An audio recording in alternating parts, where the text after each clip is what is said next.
Yeah.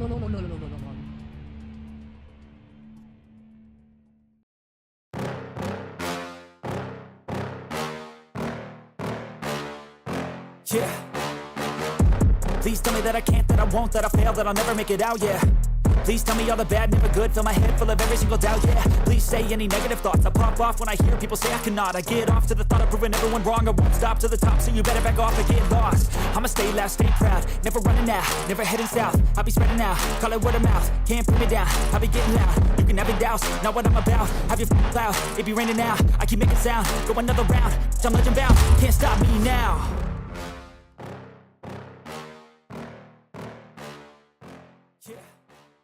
Hello BENXT universe, good evening. Tonight we conclude the Reboot Rumble. The PlayStation Nation is presumably here. Hello PlayStation Nation. And I've made such a huge mistake, guys. I misread the email. It's next week. I checked the email 15 minutes ago, it's next week. I fucked it up. In the most patented Ben Potter move imaginable, I skim-read the email. I was like, fucking fantastic. Front page, let's go. Thought I should probably check that before we go live. It's next Wednesday. The important thing to remember is that we are going to be on the front page. It's just not fucking today. What an idiot. What a bloody idiot. Yeah, you can all go. Cheers, lads. Thanks everyone for popping in. We'll see you next week. You can say gambling again. Welcome in everybody. Bit of clarification for you if you weren't familiar. I made a big song and dance. Quite rightly, it's a big deal. I'm going to be on the front page of Twitch. I thought it was today. I can predict it's how not. This stream will go. Chaos. You're not on the front page, Potter. Bollocks! You should have seen my face when I read the email. It was literally half an hour before we were due to go live. I was like, oh, what do I do? What do I do? I can't put social media out now saying, oh no, I've buggered it up. I can't. Yeah. I can't do it. Good evening, PlayStation Nation. Oh boy, and what a fucking moron. I finally been able to make it to Wednesday night BENXT live. Can't wait to finally join everyone in losing all of my channel points. Come on. Congrats on the front page feature, but not today, Ben. Thank you very much, Alison the Human. Thank you, Techi Wayo, for the bits. Thank you, Bartending Gamer, for the bits as well. Yeah, I'm sorry. I promise I didn't lie to you because I genuinely thought I was telling the truth. It is happening. I have the email. I posted a screenshot of the email when I announced that we'd be going to the front page. You look at the next line down, it says the date. And that date is not today. It's next Wednesday. I specifically chose a BENXT slot, but I didn't choose this one. And so I'm very, very sorry. I've buggered it up so bad. But it will still be a great stream. And I hope you will stick around to enjoy it. The newbies will be wandering through next week. I have no idea what they'll be like. Hopefully they'll be nice. I'm not sure. I'd also, you know, there is one person here who does deserve a proper, sincere apology. And that is Lord Brotovich's family, who all flew out tonight to see Lord Brotovich make his big pay-per-view defense of the Butterfield title championship title. And it's not even going to be on the front page of Twitch. They flew all the way out here. They're going to be in the front row cheering him on. The Brotoviches are here. And they were told that they were going to be on the front page of Twitch. And they're not. They're not. Unfortunately, they have been misled. And they spent a lot of money to fly out and buy front row. We didn't comp them. Lord Brotovich didn't get any complimentary tickets. Something, I think the management left a note that said, you have eaten too many chicken nuggets in catering. You do not get... You do not get free seats. So, apologies to the Brotoviches. And quite frankly, a massive thank you to everyone for your enthusiasm. It's really heartening, and I'm sorry that it's not happening today. I really genuinely thought it was. But it is happening.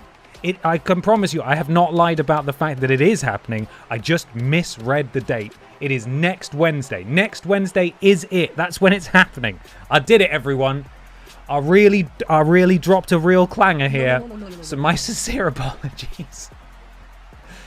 Anyway, it will be a great show tonight.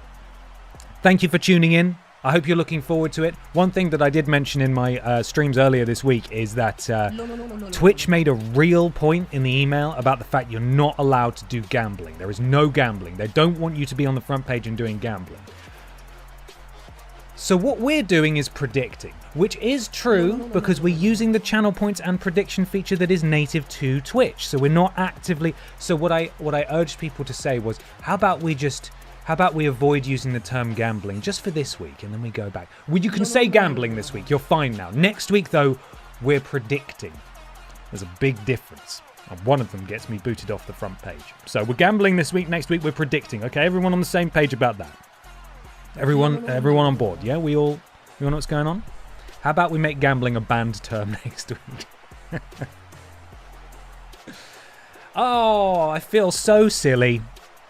I feel so daft. I'm sorry for raising everyone's hopes. My dude, how are you? How was your day? It's Ben Potter PlayStation Nation BENXT peace time. Hope you're having an awesome day, my dude.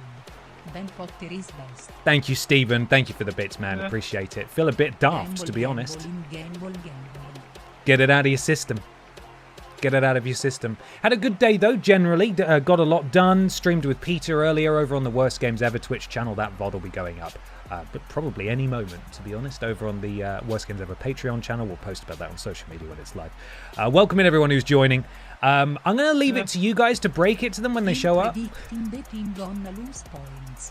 Let's friggin' go for this slobberknocker. Let's friggin' go. Predicting. That's what we're doing. I'm going to type a message in chat and we'll pin it. Ben did Ben and misread the email. Next week, we go to the front page. There we are. So hopefully we don't have to explain it every time. All the love, my dude. All the love. It's like a member of my family's died. I'm just so embarrassed. I'm so embarrassed. Stephen, thank you for the bits. Primeval259, thank you for the resub. 6 months BENXT time. Let's go. 6 months. It's flown by. Bloody hats, hasn't it? Terrifying. Thank you very much. Number 27, thank you for your bits. Bartending Gamer, thank you for your bits. And Bartending Gamer, thank you for being so generous in gifting 5 subs to the community. Welcome, C Plummy, Bob NXD. Oh, it's pretty close to close. I'm just Ken28, Yeti Bauer, and Distorted Chicken. Welcome all of you to the thickness. Thank you, Bartending Gamer, very much indeed. Poops McGee, thank you for the resub, 3 months. BBBBBBB, BENXT, BBBBB, Bezos, BBBBB, Bucks, BBBBB, Bezos, Bucks, resub for BENXT Blaze It. Classic one there, thank you so much. We've also got Tide Author Dan, thank you for the resub, 6 months. 6 months to celebrate. Can I have some more channel points, please? A series of bad investments means I have few. I'm sorry. I don't know that I can do that. I apologize. I wish I could just give you them, but I can't. The Old Dude Brothers, thank you for the resub as well. 6 flipping months. Excuse my French. Yeah, there's no swearing here, please. Jackalby Buddington, 6 months as well. And we've got all sorts of emotes here from all manner of channels. Thank you. Thank you very much for your support. And OJP25, 2 months. Here he is. Here he is. The liar, the great liar, has arrived. Did you miss me? And 3 Cats in a Dressing Gown, 5 months. Thank you for the resub. Can't believe I'm going to miss next week's stream. Oh, no. Okay, I've got to apologise to you as well. I'm so sorry. But congrats on the front page. Got any advice? I'm missing the stream to go on my first ever date. Oh, congratulations. It's going to sound cliched and stupid, but just try to relax. Don't... I mean, it should be easy. That's the thing. Dates are terrifying, but they should also be easy. Conversation should flow. And you should get a pretty good idea as to whether or not you like someone and that you get on with them.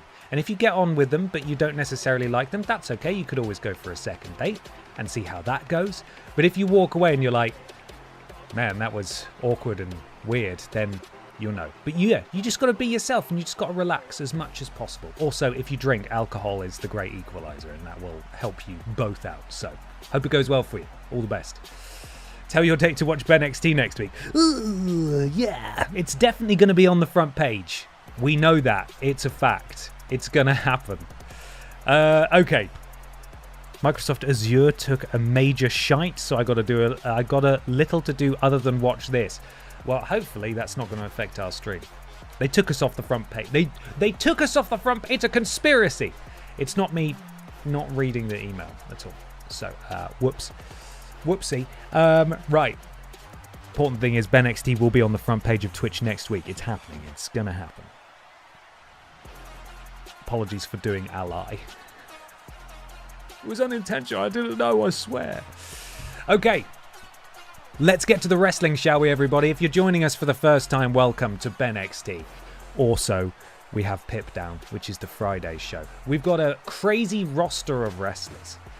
And every single match, you get to wager your channel points to predict who you think's going to win. It's a fun little game. It's not gambling, or is it? I mean, arguably not.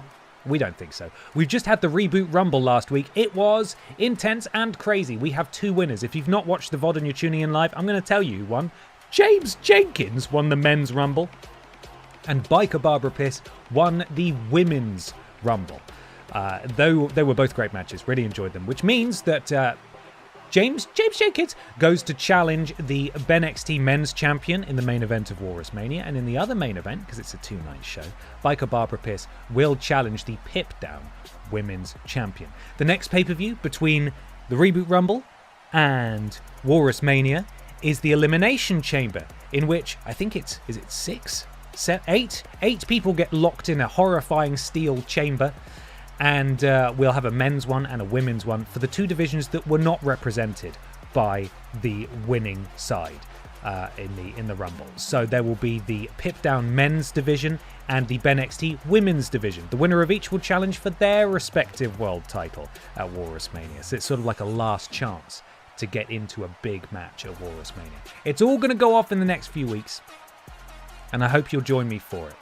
Tonight, though, we finished the Reboot Rumble. We've got Lord Brotovich defending his championship, I believe, against Jill Sandwich. And in the main event, EE Tim has another shot at Dick Mychinko for the BENXT Men's Championship. And we'll see how that goes. All that coming your way. And then, of course, we've got the usual BENXT and Pip Down shows. We'll spin the wheel. We'll defend some titles. We'll probably have some weird bugs and crashes. And it'll go great. Can we be rude today? I mean, define rude. Behave yourself, but you can be a little, as a treat, you can be a little rude as a treat.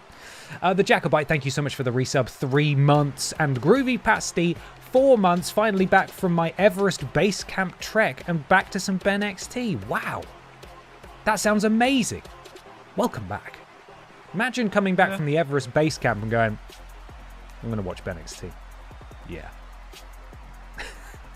You have been censored. You have been censored, Narugan. Thank you for the bits, though. It says, in retrospect, I don't know how we didn't think of Piss E. Langston and The Big Piss, or The Piss Show for the Unpisputed era. We did a disservice to Piss Kind. It is always WWE 2K26, right? When we get to do it all over again. Okay, let's hop on in, everybody. Welcome to the final episode of BENXT that has never been on the front page. Is that right? Did that fragment consider revising? Did I say that correctly? No, hang on. Welcome to the as yet uncrowned front page endorsed BENXT. That sounds a little better, doesn't it? Let's roll with that instead. We've got 2 matches left on the Reboot Rumble. There's one of them. It's Lord Brotovich with the Winkler in his corner defending his Butterfield Title Championship title belt against Jill Sandwich. And in the main event, Dick Mychinko defends his BENXT Men's Championship against EE Tim, the leader of P-Volution, with 3 of his men in his corner, and all 3 of them are still tag team champions. Lest we forget, bloody Dr. Anal Hill and Silas the Dog Boy, while winning, they won via countout, so the titles didn't change hands, and that is rubbish. Rubbish. So, let's continue the show, shall we? If you have a Winkler in your corner, you may need to consult a physician. True. Stay safe out there, everybody. First match, Butterfield. Championship title belt on the line. Lord Brotovich defending against Jill Sandwich. The Brotoviches are here. They're very cross that they're not on the front page of Twitch, but what can you do? What can you do? I think you need to do a special one-off front page version of BENXT with the weirdest and most problematic characters that you have. Is that not every single week? Oh boy, I love front page strea ... wait. Faccina triste. ... Wait. The Outdude Brothers, thank you for the bits. Sorry. I'm so sorry. Sorry, everyone. It is a bread-based battle, this. You can wager your channel points now. Brotovich Sandwich, 1-on-1. Brotovich has held this belt, of course, since its introduction. Back at the opening show of Pip Down. I believe this may be his first title defense. Which isn't that good, is it really, Lord Brotovich? It's not that good, is it? Thought you would have done more by now, but never mind. Never mind, eh? Can't win them all. 1 minute and 10 seconds left on the predictions. I'm going to take us down to the introductions and the entrances, though. Let's do this thing.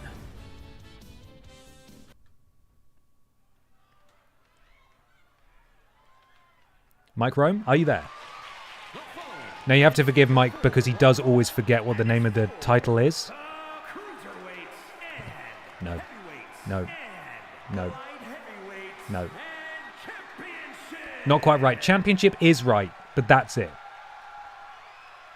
They are ready for a fight.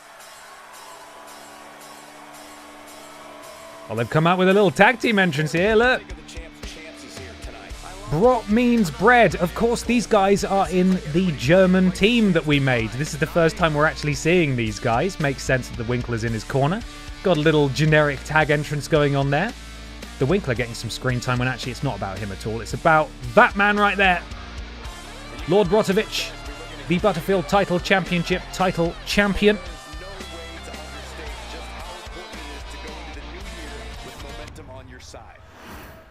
But he's got some stiff competition tonight in Jill Sandwich, who has really been rising up the ranks since debuting. Ladies and gentlemen, as a reminder, the championship is on the line here tonight. And in looking at the opposition, I can say that the champion will have quite the hill to climb in this one.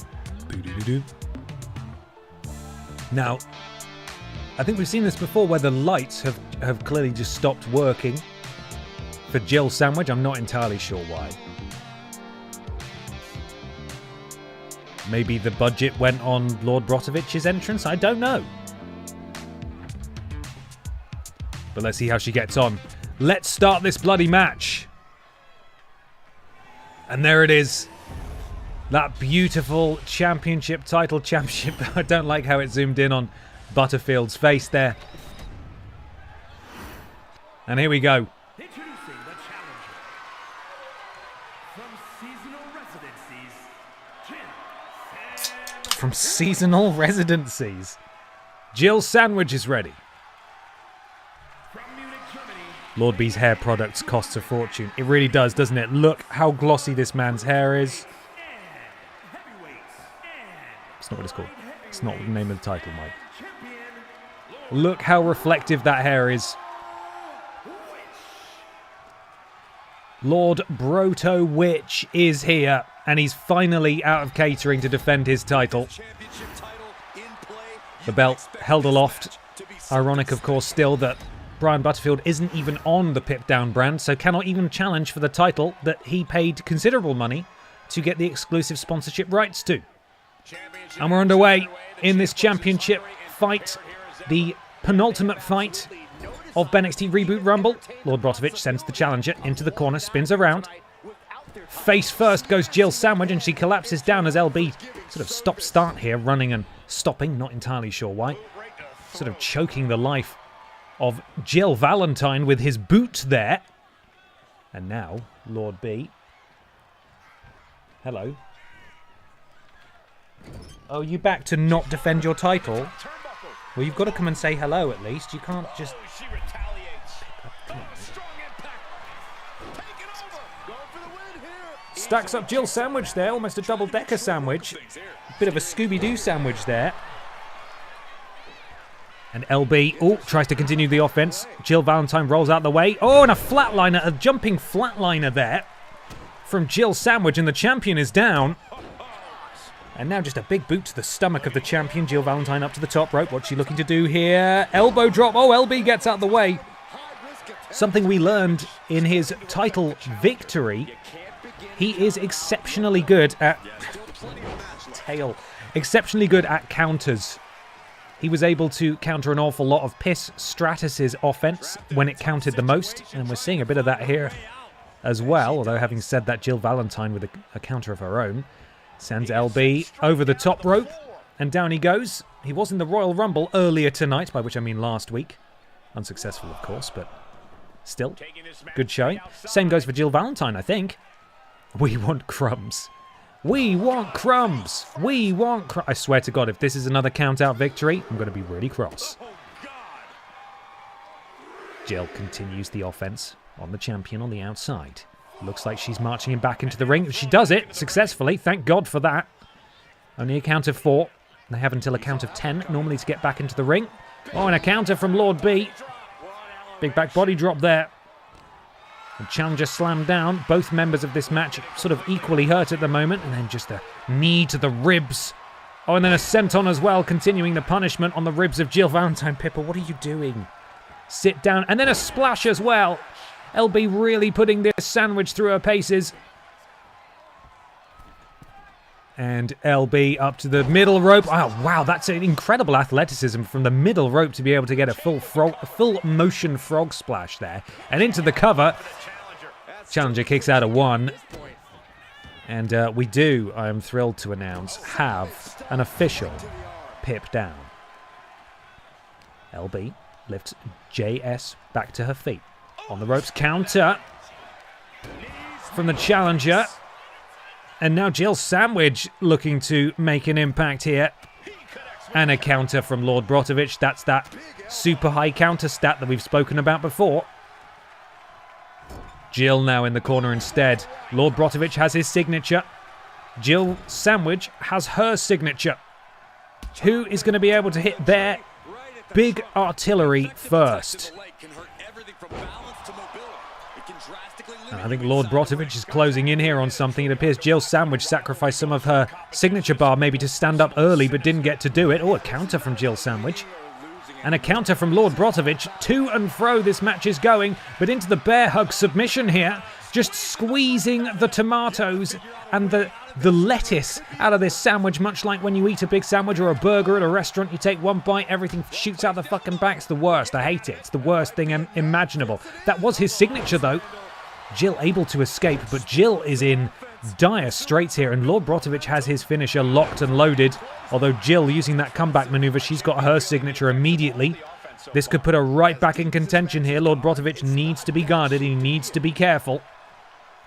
Now would be a really good time for Lord Brotovich to fire off one of his trademark counters, if indeed he is able to do so.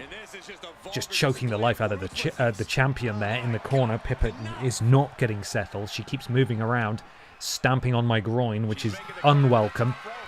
Jill Sandwich to the top rope. Could we be about to see her signature here? I forget what it is. The Winkler watches on, helpless. Oh, that was I'd say a glancing blow at best there. I think Lord Brotovich is very lucky to not be more hurt, but he is in a lot. I was going to say he's taken an awful lot of damage, though. You can see that body model in the bottom left there. It's not looking good. Jill Sandwich up to the top rope. The champion's reign is in real trouble here as she leaps off and she connects with that double axe handle. The champion is down again, and Jill's still not done. Jill back to the top rope. Could we be about to see a new champion? She hits that swanton bomb flush, and the champion is down. The champion is out, and Jill Sandwich is not your champion. Lord Brotovich kicks out at 2.999. And a gory special for his trouble, and that's another signature to Lord Brotovich, and surely that's got to be it. He's got to have nothing left in the tank. We have a new champion. You're right. Barry, thanks for saving my life. We don't even get to see her celebrate. I don't know why. We've just cut straight to the end screen. Oh no, a bad night indeed for the Brotoviches. Promised the front page, told upon arrival that that's not the case, and they get to sit front row to see their boy get squashed by a sandwich. For a second there, I really thought Lord Brotovich was going to pull it back. He had his finisher ready to go. Jill hit LB with her best shot, and Lord Brotovich, to his credit, kicked out. But then I don't know what Jill did. I think it might have been one of her special, ability things. She managed to get a signature maneuver immediately afterwards. And that was it. There's only so much offense you can kick out of, and in a very game back and forth, we have a new champion tonight here at the Reboot Rumble. I'm so sorry to the Brotoviches. But to be fair, LB, catering has missed you, right? So we're excited to have you back. I say we. I spend a lot of my time there as well. So if you got a rivalry outcome set, it skips the title celebration because 2K. Really? I didn't know that. I haven't set anything. The game must have done one. But I swear we've had a rivalry matches conclude before, and we've seen celebrations, but maybe it's not been when a title's on the line? I don't know. Who bloody it? Because 2K. That's enough. We don't need to say any more than that. The Firewall, thank you so much for the resub. 6 months. Let's get this bread and make it fight the other bread. Indeed. Thank you so much. It's fine. They didn't see anything from where they were sitting. Oh no, were they behind one of the pillars? Oh, did we put them in a restricted view seat as well? Glad I'm not running the show here. That would be pretty bad, huh? Well, here we go, everybody. It is main event time. The BENXT Men's Championship is on the line, and as it stands, there's a very good chance that whoever walks out of here as champion will be defending their title against James Jenkins, the Royal Rumble winner at WALRUSMANIA. Will it be Dick Mychinko? Will it be EE Tim? This is Dick Mychinko's second reign with the belt. EE Tim has had a couple of cracks of the whip, but has been unsuccessful so far. Could it be Tim's night? Could it be Tim's night? We'll find out in just a moment. There will be a channel prediction with you in a second as we look to potentially crown a new BENXT Men's Champion.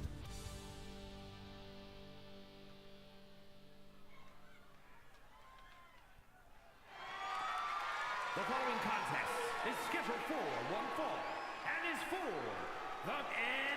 the BENXT. So is this proof that ciabatta is better than a sliced loaf? Maybe. It may be. I will say the Winkler didn't do much, did he? Dead motherfucker, you fucking amateurs.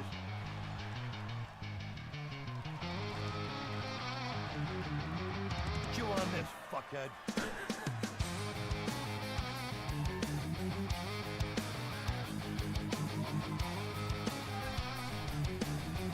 Can both of these people lose? One's a war criminal and one does crimes against toilet cleaning. It's a very fair assessment. Predictions now live. Who is walking out with the gold in the main event of the Reboot Rumble? Demo Dick looks focused and he looks ready.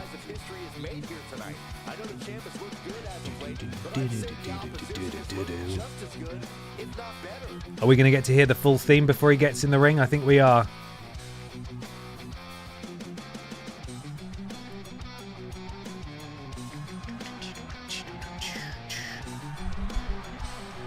Demo Richard is here.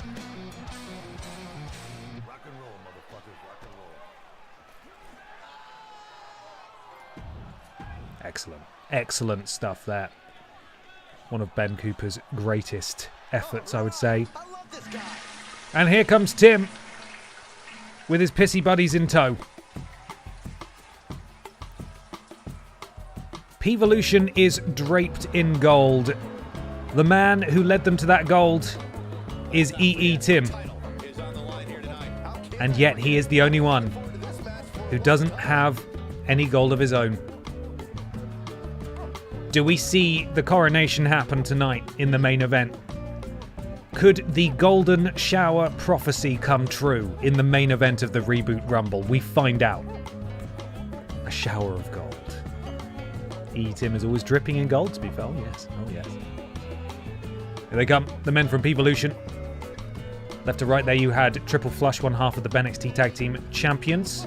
You got the Wiper, the Andrex Predator, Randy Honking, and the Leviathan, Dave Bautista, the other half of the Pip Down Tag Champions. And there they are, P-Volution looking strong.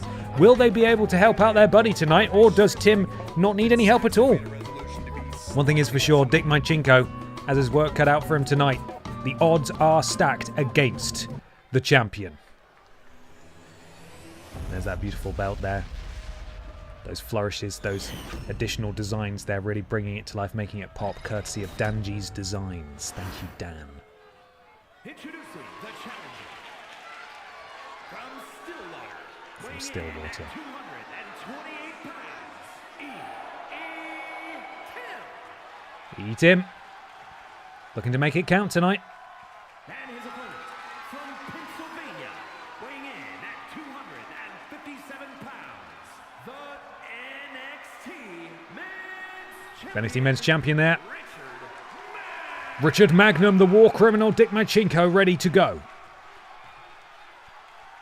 Will we get the EWO if Tim wins?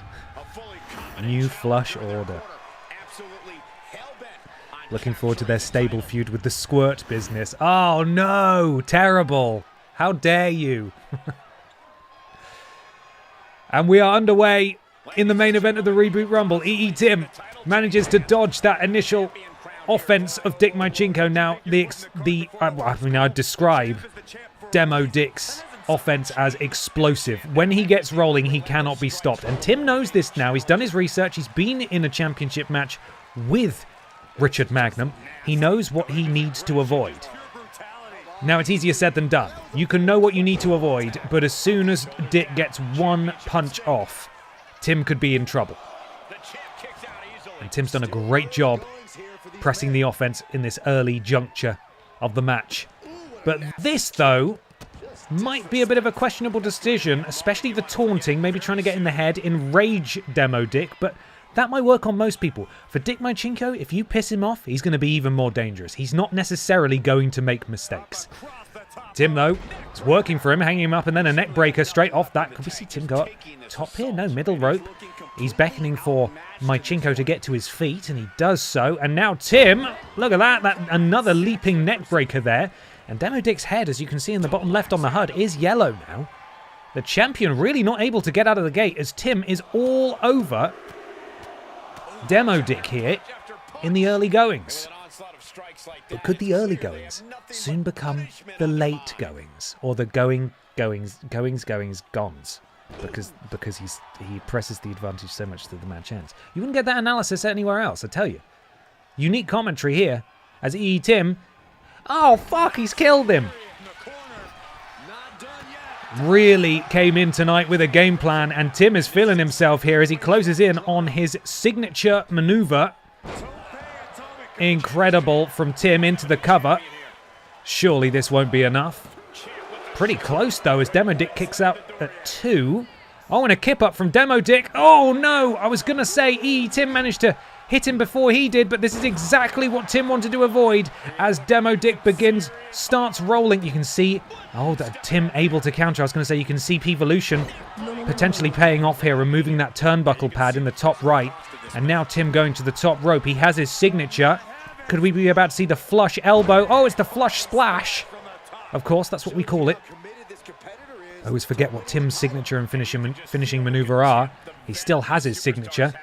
And I don't want to get ahead of myself here, but it looks like the champion might be in a spot of bother at the hands of Tim here. Huge clothesline. That drops EE Tim. He ducks under. Or I should say that drops Dick Machinko. And Tim continuing here. Spinebuster. And Tim now has his signature and his finisher. I don't know what witchcraft he's pulled off there.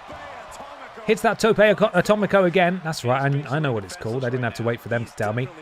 Oh, that leaping implant DDT. Signature maneuver. The champion is down. Is this enough? Are we going to see a hugely one-sided victory? We are. I did not think we were going to see that. EE Tim has flushed away Dick Machinko, who I can only assume we're going to find out in the coming days was maybe battling the flu or perhaps some other ailment, because that is not the Demo Dick that we have come to know. That was one-sided from the beginning, but you have to give it to Tim. He came in with a game plan. He wanted to win gold. He's been chasing it for a while, and tonight that paid off.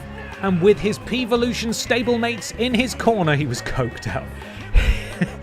He becomes the BENXT World Champion. He has climbed the mountain. The Piss Hood dream has come true as Dick Mychinko is squashed by Tim.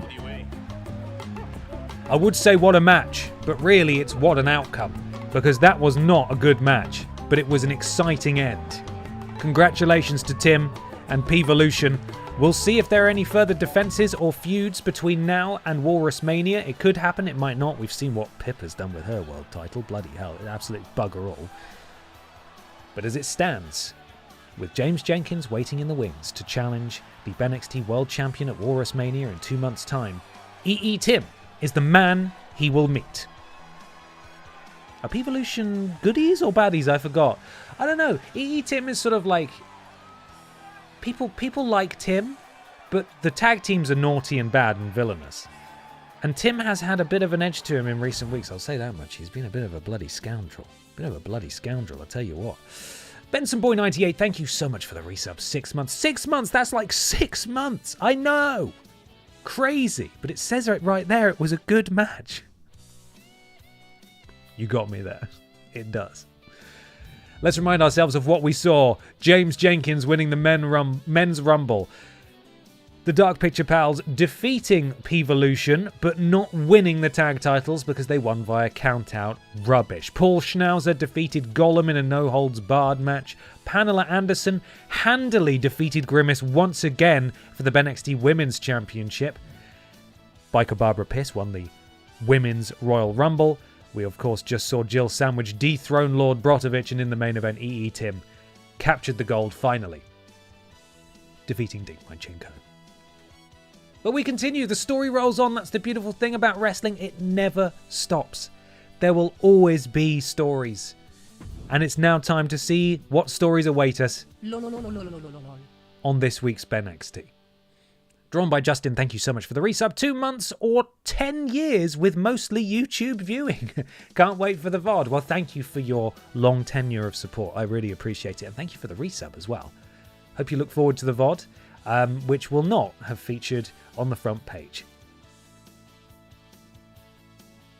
We do get to see Dr. Hill in action, though, which means we get to hear their amazing theme song once again.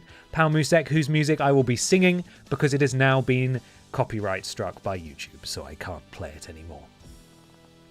Rim Flare and Triple Flush. Oh, God. The BENXT Tag Team Champions go 1-on-1, or 2-on-2, I should say, with the Pissin' Mod Squad. Boo!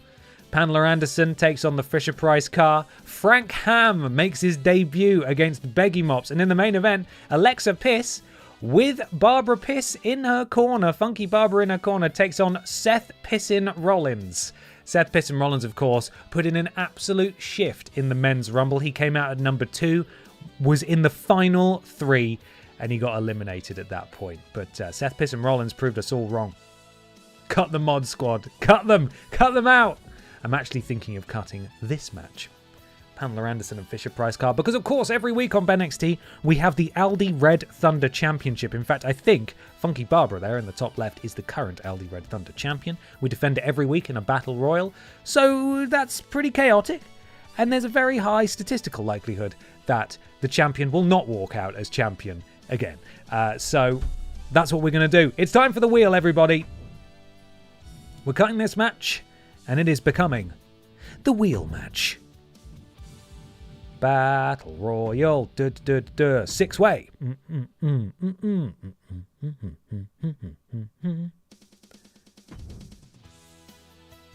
Not you.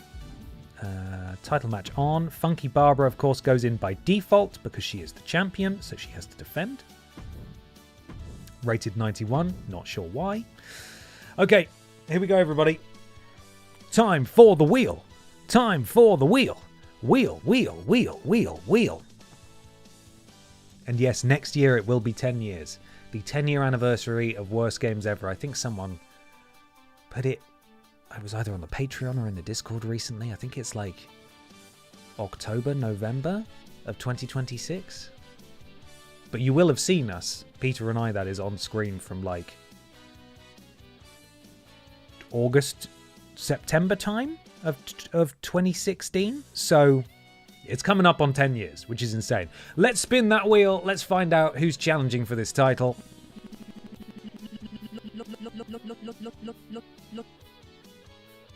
I mean, is one title not enough, Tim? Imagine if Tim could walk out as a double champion tonight. That would be obscene. Spin the wheel.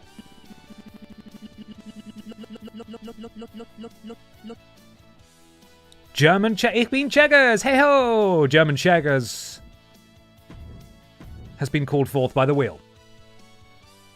Belt collector Tim, let's go. I mean, he does have Kenny Omega's entrance, to be fair, so you know.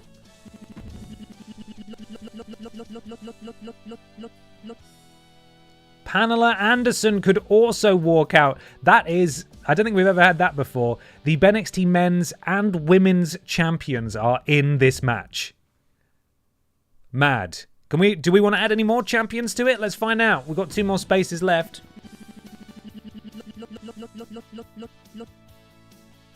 James Jenkins, the bloody Royal Rumble winner's in.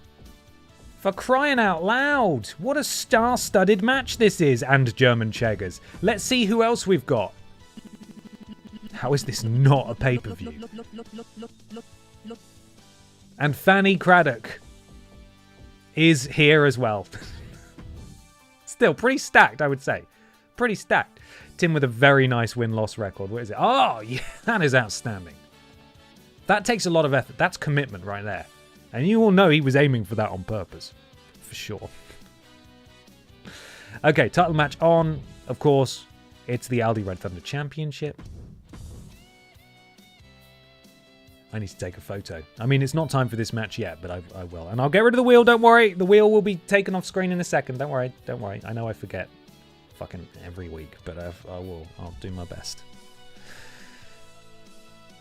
I've done it. I've done it. Wheel on screen, oh god! Every Battle Royal needs someone to be the first one out, and in this case, I think we know who that is. Hey, may surprise you. May surprise you. We do have some real heavy hitters in that match, though. First, though... Oh, it's part of a rivalry, it would seem. So hopefully we get an actual entrance. Well, let's...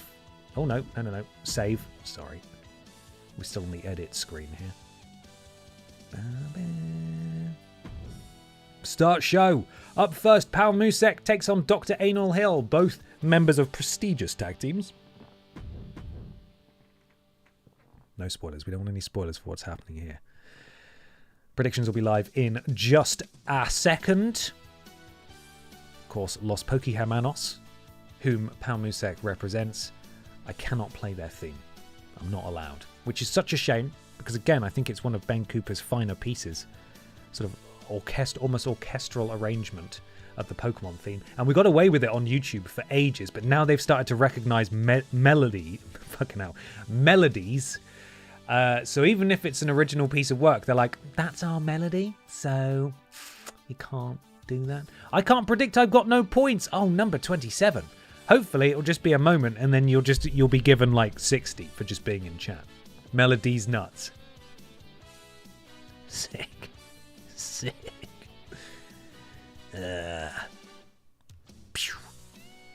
YouTube and Twitch are starting to pay attention to BENXT. That's what I'm choosing to take from it. Yeah, that's what it is. Okay, let's do this thing. A minute left of predictions. Here we go.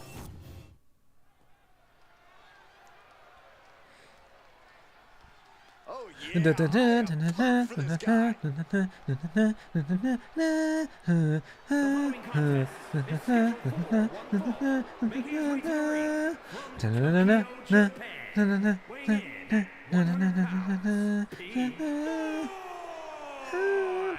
Gentlemen, I think this one's going to turn into a fight in a hurry, and I cannot wait. That's enough. That's enough out of you, Pal Musek. Nice to see you. Here we go. And here comes one of our favorites.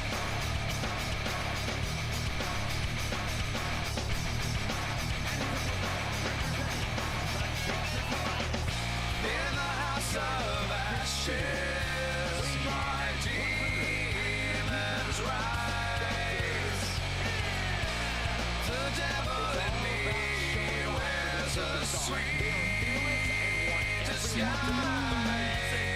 I say insane. Do I have time, or is it too late?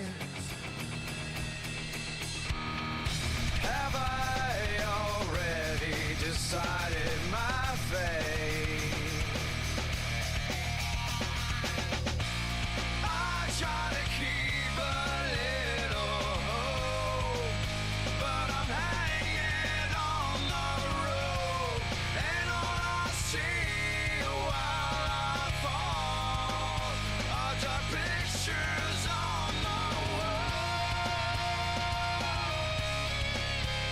The look of focus and determination on his face, he wants to show the world Shut up, Corey. on this high level.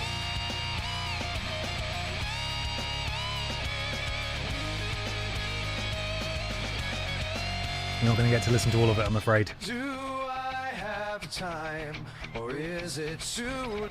Hey, win or lose, at least we got to listen to his actual music this week, which is nice. An incredible theme song there for the Dark Picture Pals. Oh, Dr. Hill walks straight into a dropkick from Pal Musek. And he's got to be careful with Pal Musek. I think they've definitely probably crossed paths at some point. Crossed paths at some point. And he'll know that Pal Musek is speedy. The electric mouse. The electric mouse. And Dr. Hill, of course, coming off a very disappointing Reboot Rumble. They did beat the tag team champions. They are still top of the tag team division in that they are the #1 contenders. But they really dropped the ball, didn't they? They really buggered it up. And it's got to really get in his craw that it's the Mod Squad who get a shot at the tag team champions tonight. In a non-title match, of course. But even so, Dr. Hill there with some impressive combination offense. And now Pal Musek sends Hill into the ropes. Ooh, looks like Dr. Hill, there was a glancing blow, or Dr. Hill managed to get out of the way of most of it. Pal Musek with the counter. Dr. Hill into the ropes again, and another counter from Dr. Hill. Man on a mission tonight, perhaps something to prove. Although Pal Musek has damaged the body of Dr. Hill, so he is pulling ahead in the advantage stakes here. Look at all these double chops here from Dr. Anal Hill, getting really crazy out here with his punches and his slaps and his chops. A complete fucking lunatic. Fantastic waistcoat, though. Really, really very fetching attire indeed. And Dr. Hill, do not get a count-out victory again, you mad bastard. That was just incredible hang time. Was willing to take the high. And Dr. Hill starting to pull it back now. Claw it, pull it, choose your word. As he rakes that thumb across the neck there. Pal Musek's doom awaits him in the ring, or at least that's what Dr. Hill would like him to think, and he hits him with that clubbing clothesline to the back. Pal Musek, though, pops straight back up, and it appears now they're going to take it in turns to hit each other, which is a uniquely wrestling thing that doesn't actively translate to literally any other sport. Unless you know, the slap fights thing, you consider that a sport. I personally don't. I mean, wrestling isn't really a sport. I'm getting into the weeds. It doesn't matter. It doesn't matter. The point is they're taking it in turns to hit each other, and actually that's quite nice. It's very generous of both men. It seems that Dr. Hill, Jesus, Dr. Hill has come out of this with the upper hand. Michinoku driver there, and he could be about to put away the electric mouse. The electric mouse still in this thing. Dr. Hill, though, has two finishers. Two finishers for Dr. Hill. Oh, these two ducking and dodging and dipping and diving. And those, of course, are the 5Ds of dodgeball as well, if you didn't know. A little bit of it. Additional sports knowledge on show for you. Pal Musek leaps over onto the apron. Springboard, gets all of that. Down goes Dr. Hill, who literally just needs to fire off one of those finishers and he's going to win. And this might be the opportunity he needs. Managed to get out of the way of Pal Musek. Pal Musek sent into the ropes. Dr. Anal Hill here. Deep six is exactly what I was about to call that move, because of course I know what that is. Baron Corbin. That's right. Wrestling. And he's looking to choke the life out of Pal Musek. Is Pal Musek going to tap out? This is Dr. Hill's finisher. It looks like he let him go there, and he's got another one, but he might just go for the pin off this. He might just realise that Pal Musek actually has no air in his lungs at all. And Dr. Hill, no, he's going to go for it again. This submission, he's going to kill him. This isn't a Nuzlocke, but I think Pal Musek might actually just pass out. I don't really know how much more. He's done it. He's won. Tapped out. Dr. Hill submits Pal Musek in this opening encounter of BENXT. And I tell you what, Pal Musek's hopped back to his feet pretty quickly here. Going for a handshake. Are we about to see a little bit of uncharacteristic sportsmanship here from Dr. Hill? And Pal Musek graciously leaves the ring, as the winner celebrates. I thought Pal Musek was dead, to be honest. Two triangle submissions. You don't come back from that. You don't come back from that. Dr. Hill with a big victory, putting himself right back in contention in the tag team division. Again, though, he is technically the number one contender, so it doesn't matter. That collar should be illegal. I don't know what's going on with the collar. I don't know why the collar points up like this. That's always been the case, as long as we've had him. Through updates and patches of the game, he's always had collars that could take your eye out, and I don't know why. It's never fixed itself. Right, we move on. The tag team champions, Rim Flare and Triple Flush, buoyed by the success of their leader, EE Tim, in the Reboot Rumble main event, now the BENXT Men's Champion, will be taking on the former two-time, oh god, is it three-time, BENXT Tag Team Champions, the Mod Squad, Trowling Badger and Mr. Black. Feel free to boo them, both in the chat, you can at them if you'd like, and also out loud. You can do it out loud, of course, on the bus. That's what we're doing now. By the way, thank you to my fantastic mods for being here tonight. I did give them the heads up that we weren't going to be on the front page. As soon as I found out, I was like, guys, you don't have to leave the basement today. You don't have to leave the mod basement today. It was a false alarm. But they still showed up, so a massive thank you to them. And of course, these two men up here, different guys. Legally distinct to the people that are in the chat. Okay.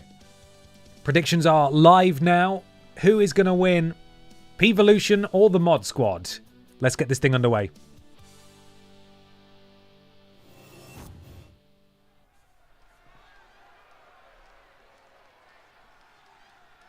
Better get ready.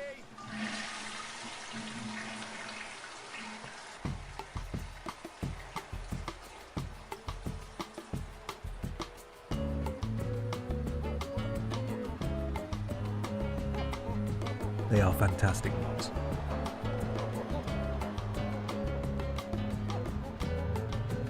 Get your predictions in. Yeah, don't at Lord Brotovich. He's sad. I've heard he's taking a break. He's gone home with his family. Very tame entrance from these two.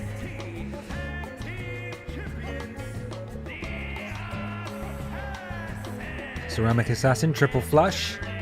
And the dirtiest player in the game, Rim Flare, the BENXT Tag Team Champions. Interesting fact about this game, there's absolutely, for such an important stable and series of tag teams, Evolution doesn't actually have that many. In fact, they only have one entrance that you can set people to have, and it's if there are three people. There's no tag team Evolution entrance, there's no four-person Evolution entrance, there's also no Evolution like Titantron or lighting or anything, which is bizarre. And I get that Ric Flair isn't in the game, so they couldn't do that. But it's the kind of thing they would normally have, right? By default. So we've sort of had to settle. But you get the idea. It's P-Volution. It looks like P-Volution. They are ready for battle.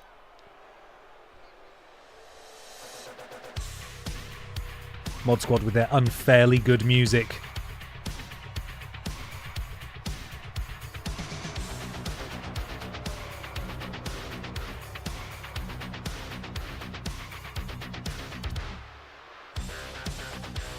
Trailing Badger on the left, Mr. Black on the right.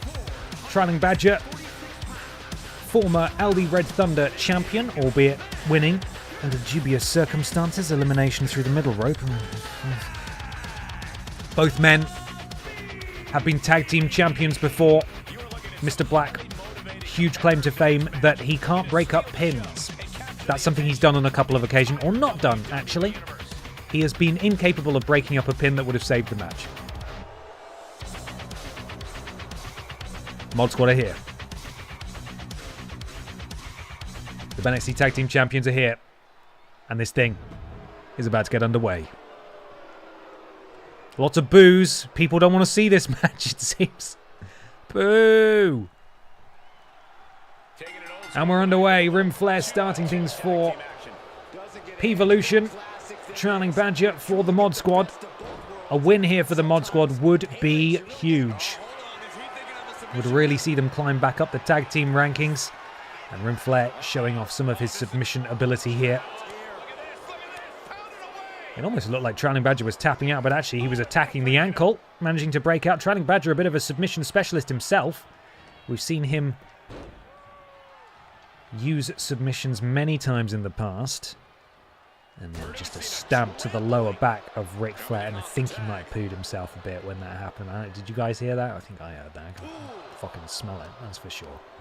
Apologies to anyone in the front few rows. As Mr. Black thrown into his own corner, and Trailing Badger has to watch on while Ric Flair rakes the eyes, it seems, which is not allowed. Just wrenching the leg and then slamming it into the canvas, going to work on the leg of Mr. Black. So sorry, I've had a lot of Pepsi. Tag made, triple flush now on the top rope, and Rim Flare, oh, he just dives face first into the crotch of Mr. Black, which is, you know, also not really okay, probably. Triple flush into the cover. Forearm across the face of Mr. Black, and a kick out by Mr. Black. And that's what we love to hear. Byron Saxton cut off there. Oh, and a counter from Mr. Black, and this is what the Mod Squad need to start to capitalise and take control. They're in there with the champions, and they are, as I always say, champions for a reason. Counter from Triple Flush, though. Oh, and a boot to the midsection of Mr. Black. And it's interesting that this is the second time we've seen this where P-Volution are choosing to do this right in the corner of their opponents. They want the tag partner to see it. They want them to see this. They want to get in their heads. They want to bring morale down.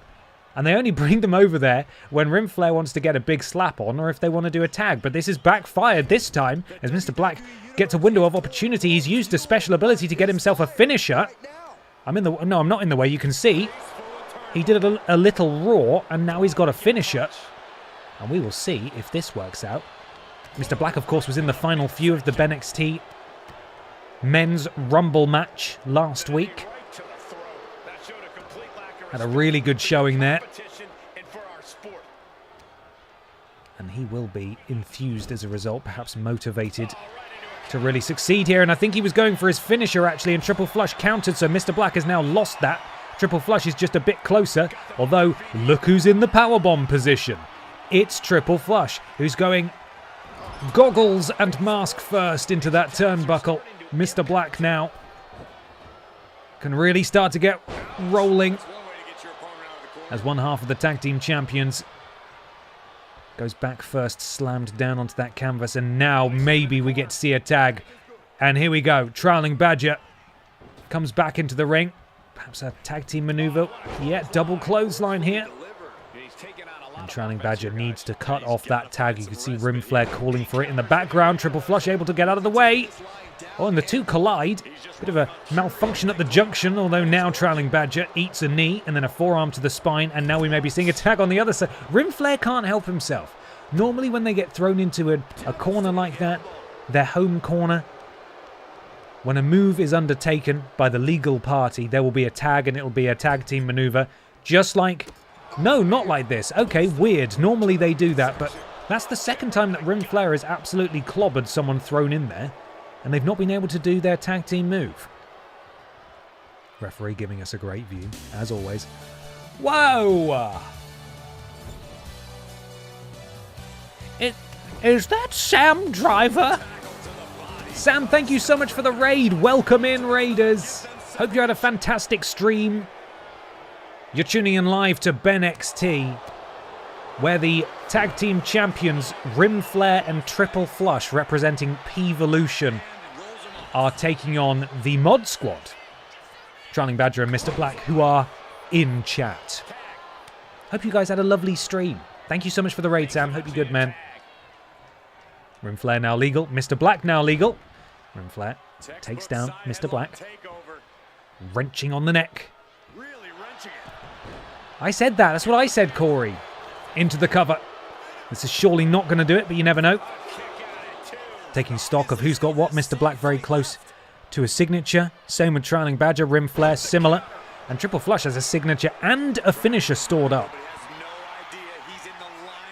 Rim needs to watch out here as Mr. Black. Oh, he misses with that shoulder tackle. We've seen him use that so many times, but Rim Flare was so busy collecting his senses there that Mr. Black was able to still take control there after whiffing the move. Double big back body drop there from the mod squad.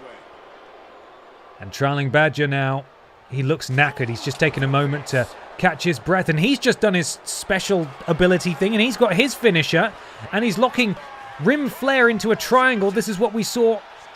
It's what we saw Dr. Anal Hill win a match with just a moment ago. But Rim Flare, as I said, is a submission specialist in his own right, able to power out of that. Trailing Badger, though, that was not his finisher. He's still got that locked and loaded as Rim Flare shows surprising athleticism and then takes out Trailing Badger at the knee. Mr. Black decides, I've got to come in and break this up. And now, of course, this is where we get complicated with the tag team matches. You see that X there next to Mr. Black's HUD. That means he is not able to come in and break up this pin. He only gets one of those. Trailing Badger survives, though. However, if Rim Flare hits his finisher here, Trailing Badger could be in serious trouble, although he has been able to counter, which is a very good timing indeed. Counter from Rim Flare. And Trailing Badger immediately is back on that scary side of things as he takes him down. And a knee right to the temple and jaw of Trailing Badger. And here we go. This is it. The figure 4 leg lock applied to Trailing Badger. And this is Rim Flare's finisher. And Rim Flare lets him go. Presumably because there's a little bit of HUD and a mini game going on that we cannot see. Trailing Badger might have been quite close to escaping. And if he escapes, then he's got the advantage. So Rim Flare deciding to let him go. Tag made. Triple Flush now making his slow arrival into the ring as Rim Flare ties up Trailing Badger. And just booting that knee, continuing to go after the leg. And Trailing Badger is not looking good as Mr. Black is still powerless on the outside to come in here. Oh, and a counter from Trailing Badger. That is exceptionally well timed. Triple Flush was absolutely going for his finisher there. And Mr. Black would not have been able to come and break it up as Mr. Black locks up Triple Flush in a submission in his own right. And now Trailing Badger could hit his finisher, which he has stored. Decides to leather the crap out of Triple Flush's chest instead. And Trailing Badger makes the right call by tagging in a significantly fresher Mr. Black here. Oh, and Triple Flush did his ability to call forward a finisher early, and Mr. Black just headbutted him right in the sternum. Rim Flare has now used his one breakup opportunity. So now Triple Flush is in there on his own. And Triple Flush just raking the eyes of Mr. Black across the top rope there, sends him straight into the referee. And that might have worked out very well indeed for Mr. Black, as I think he would have been on the receiving end of perhaps a tag team finisher, and then he would have been in real trouble. Absolutely Zidaned him. Yes, he did. And this... Oh no, I keep thinking he's going to go for a tag team finisher. If they've got a finisher stored and they make the tag, they have the opportunity to do that, which is obviously a very, very powerful move indeed. But he's still not doing it. The BENXT Tag Team Champions making some interesting choices when it comes to tags tonight. Triple Flush drops the elbow on Mr. Black. Mr. Black now taking a lot of punishment. Triple Flush has a finisher, as does Mr. Black. And again, I think he managed to counter his way out of a potential disaster here. Rim Flare has to watch on as they've bloody beaten them. For God's sake, the mod squad have pinned the BENXT Tag Team Champions. Why are they so good at tag team wrestling? I don't understand. Of course, what it came down to again is that Rim Flare was not able to come in and break up any pin attempt or submission attempt on Triple Flush. He made his move and he was locked out until a tag would be made. And I believe Mr. Black, let's see, where is it? This is where what it all came down to. This here is one of Mr. Black's finishers.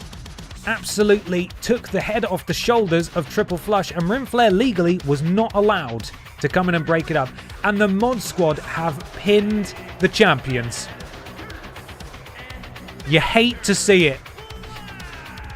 They can't keep getting away with this. And the winners celebrating together. Great chemistry tonight.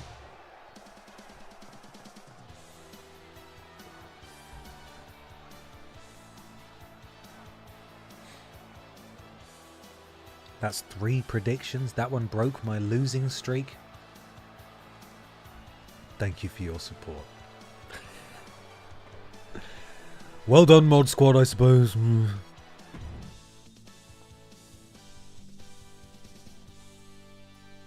Now, though, it's what we all came for. I accidentally turned on a piece of music that I didn't mean to.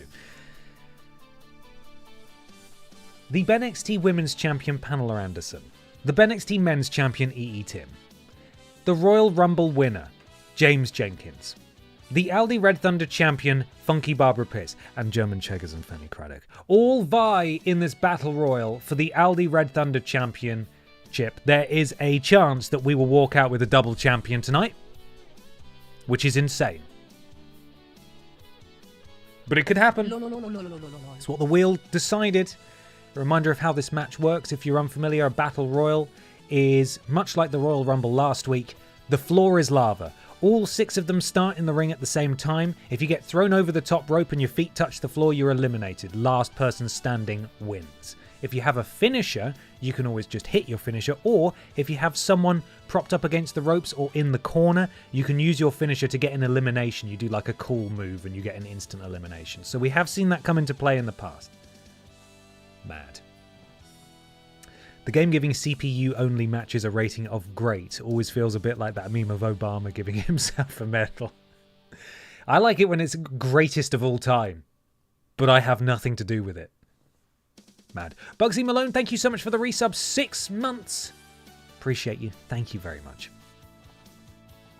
Hey, some exciting news. We're going to be on the front page of Twitch next week. Did you guys know that?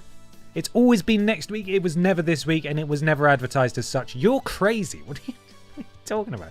You may also remember, it was like a month and a half ago, I was talking about the Twitch Plus program, where if I hit a threshold of subscribers for 3 months in a row, then I would be added to a more, I want to say fair compensation program with Twitch, so that there's like a better split of ad revenue, because Twitch understandably take a big cut of everything. But if I get into that program, then it makes things better all around. It makes streaming more sustainable. It means I can pay my bills better. And guess what? You guys have bloody done it. You've smashed it. I didn't want to talk about it last month because I was like, I don't really want to talk. I don't want to jinx it. See how it goes. But we have smashed it. So hopefully, barring any issues, come, I should say, the midnight on the 31st of October, the spookiest midnight of all time, I'll hopefully be in the Twitch Partner Plus program, and that is absolutely not possible without you guys and your support. So thank you very much indeed. It's amazing. I'm so chuffed about it. So thank you very, very much indeed. And I hope you're enjoying the streams. I hope that your support feels justified. And thank you. Thank you all. Okay, let's do this Battle Royal, everyone. Oh yeah, we've got the predictions are live. It's not showing on screen because it's 6 people. And we can only do 2 on screen. Whoop. Congrats, spara coriandoli. Whoop. Number 27, thank you for the bits. Thank you very much, everyone. You're all amazing. Really, really appreciate you. Thank you. Long may the streams continue. Don't know what that was. Just excitement, enthusiasm, I suppose. Right, I've got my running order for music. Let's go, everybody. Predictions are now closed. Who is going to walk out as Aldi Red Thunder champion? We find out right now. Mike Rome, over to you.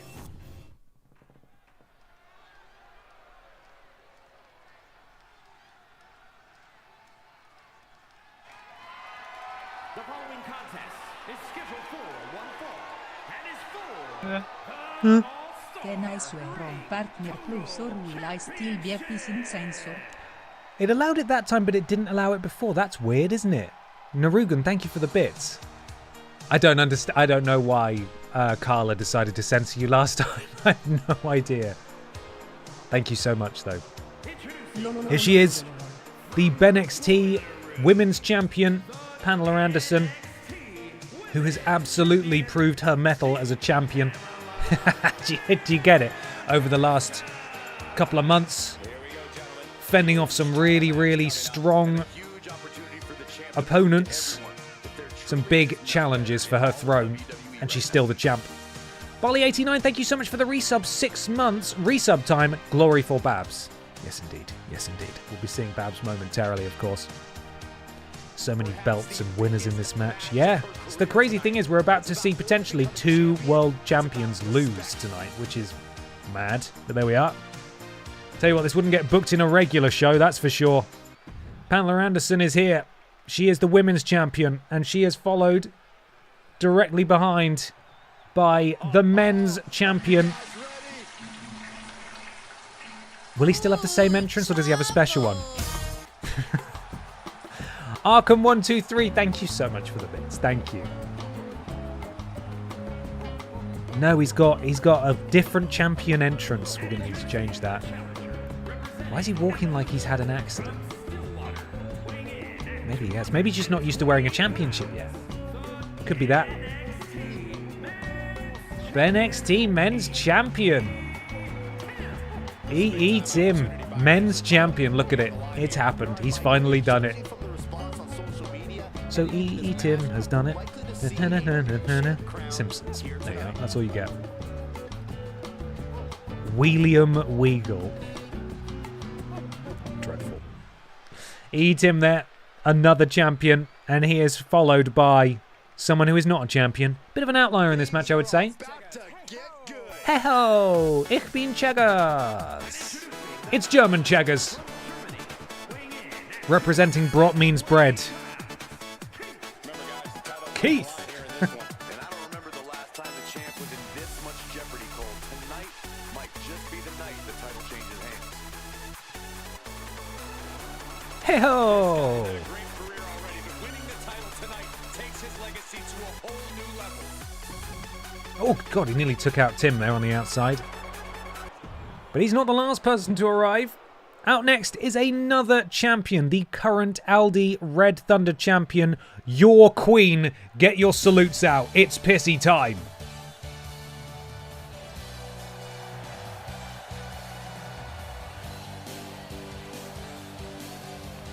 and introducing the champion from Newcastle upon Tyne, England, the All-Star Ring Total Champion, Funky Now.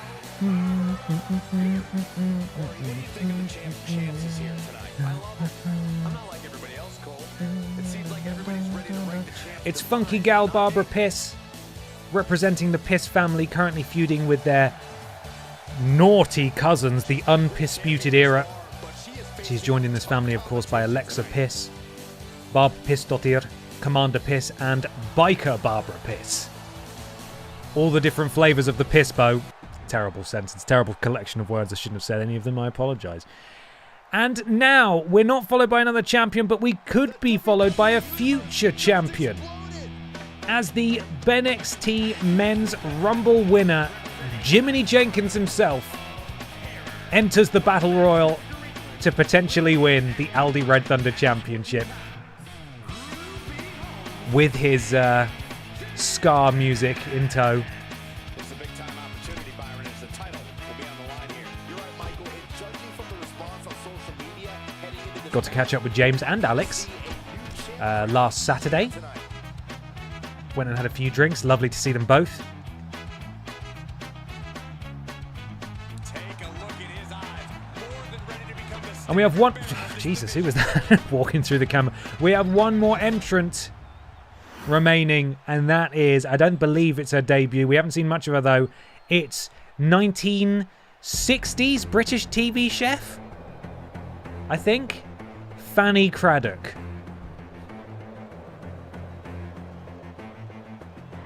A lot of generic entrants. God, she's the music's terrifying. Oh, and then it gets crazy, this music, if I remember rightly. Jesus! She's mixing up greatness.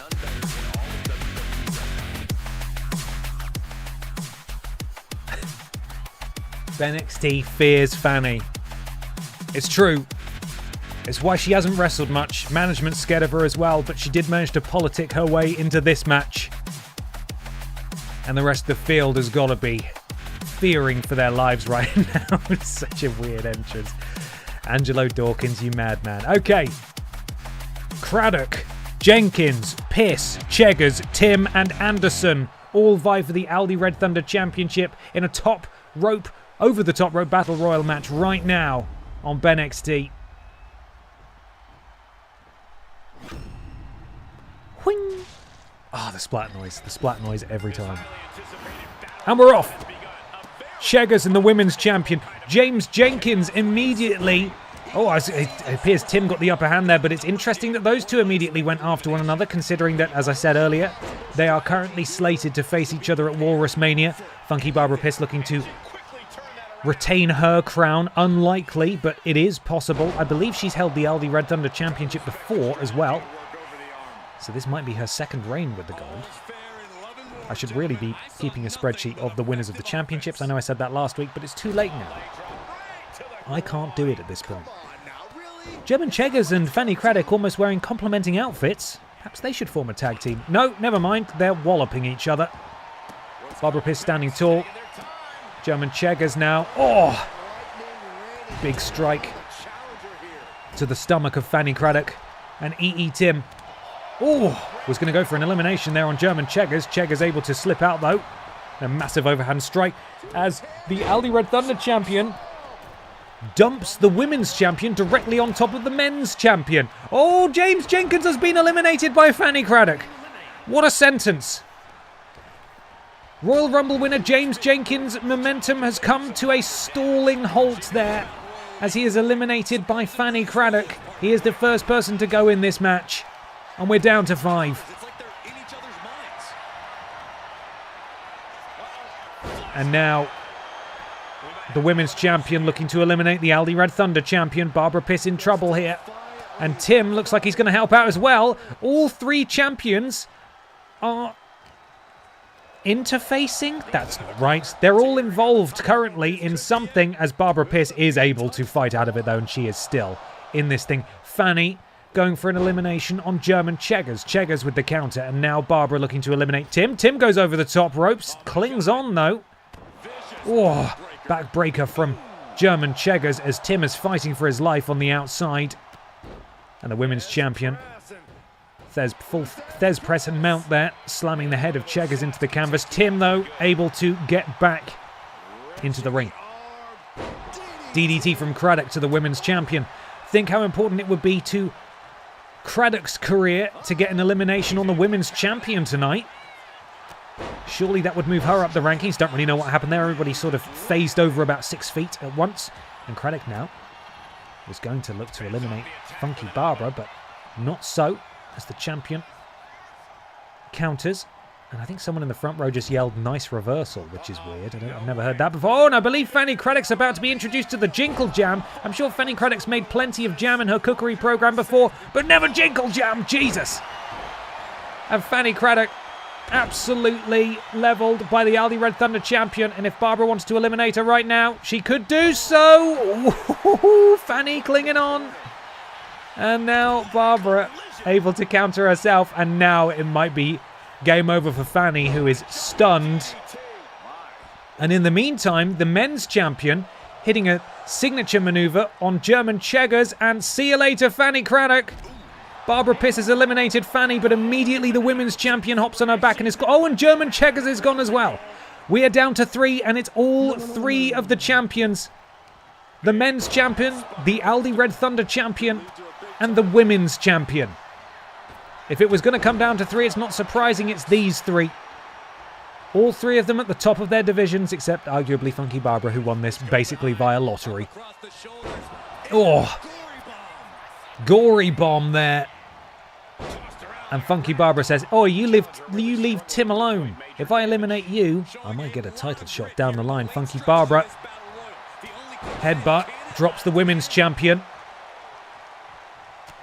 Barbara continues the offense against Pamela Anderson here. Oh, but a code breaker from Pamela Anderson drops the Aldi Red Thunder champion. EE Tim there waiting. And a cross flush there. A cross flush from Tim. But Barbara's back on her feet. Could we be about to say goodbye to EE Tim? No. Tim with the counter. Headbutt to the Aldi Red Thunder champion, and they run into each other. Remember, if Funky Barbara is eliminated here, we are guaranteed that someone is walking out tonight as double champion. And the 2 world champions turn their attention back to each other as EE Tim is in a precarious spot now, and the women's champion... Oh, not quite. Tim's still clinging on. I mean, she could boot him out here, I suppose. No.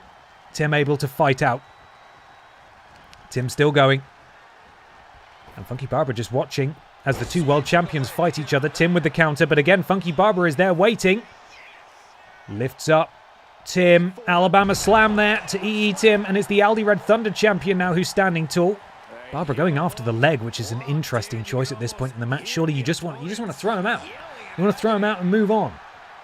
Funky Barbara on the receiving end of some elbows. Oh, but Barbara's hulking up. She didn't take kindly to that. And the women's champion might be going for a ride here. Oh, but a counter from the women's champion. Not you, Pepper. I wasn't talking about you. You're barely a champion at all. You never defend your belt. These 3 are the best BENXT has to offer. And the women's champion is gone. We are down to Tim. We are down to Piss. Who is walking out as the Aldi Red Thunder champion? Tim's feeling it. Could this be the biggest week of Tim's life? As he's going for it. He's going for another cross flush. And it's hit perfectly. And the Aldi Red Thunder champion could be about to be eliminated by the new double champion of BENXT. He's done it! Double champion Tim. In just a few days, the fates of P-Volution and of EE Tim have utterly reversed. And EE Tim is your BENXT men's champion. And your Aldi Red Thunder champion. What an incredible week for Tim and the P-Volution lads. They officially, not including the Wide Championship and the Women's Championship, hold all of the gold in BENXT. Unbelievable.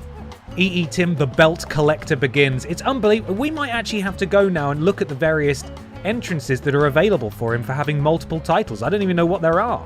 We're going to have to see, but this is where Funky Barbara's reign came to an end. And Tim is now double champion.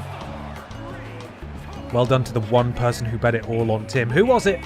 Who went all in on Tim? There he is. Timmy 2 belts. We have never seen that in BENXT before.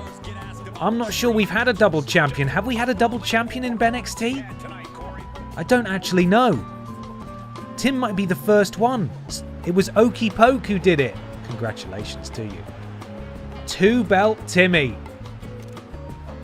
Wow. Cheers. He cheerses them together. And we have entered the Tim era. The Tim E era. Just want to check that screenshot I got. Was it any good? That was a pretty good screenshot, actually. I'm just looking for thumbnails. I think I could have got a better one. I'll do that off stream. Doesn't matter. We've had multi-belt champs, I think. Have we? We might have had a tag champion who held something, maybe. Hey. Yeah? Are you going to defend your belt on Friday? Are you? Are you? Yeah? Oh, God. Okay. Are you going to do it? Oh, wow. Just an immediate pip down, huh? You know we're talking mad shit about you, so you're going to come here and be cute. I see how it is. This cat, I swear to God, Larger Than Life, thank you for the resub. 6 months. Game over for Fanny. And it is. Oh, Pippa. You've got to let someone challenge for that belt. You can't keep it all to yourself. That's cheating. Up next, though, we have the debuting Frank Ham. If you'd like, I'll introduce you to Ham. Taking on Beggy Mops. 2 worst games ever. Niche characters collide for the first time ever. Next on BENXT. Get hammed. Get hamed, it says on his shirt. Can we see Mummy Pia Ripley join P-Volution? There's no room. They've already got 5 people. You can only have 5. God, the Pissomatic universe is just going to get bigger and bigger. Beggy Mops and Ham go one-on-one next. Get your predictions in now.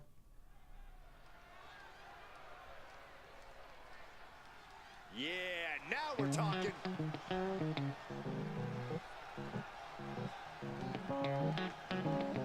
The following is scheduled for one fall, making his way to the ring from no place in particular, weighing in at 100 pounds. Ring.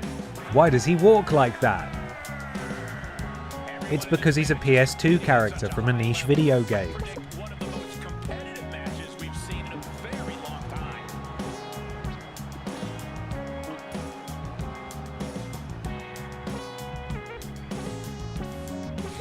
Oh god, he tried to walk through the ring.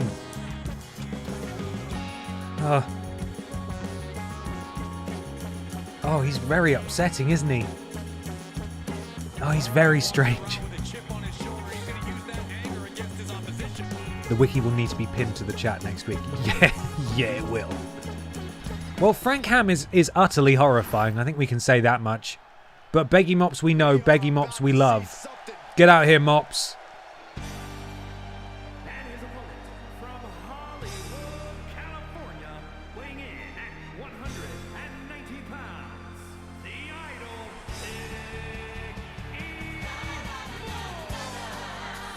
We're looking at some of the La la la la la la. about to take part in one of the most anticipated matches ever. Beggy Mops has landed.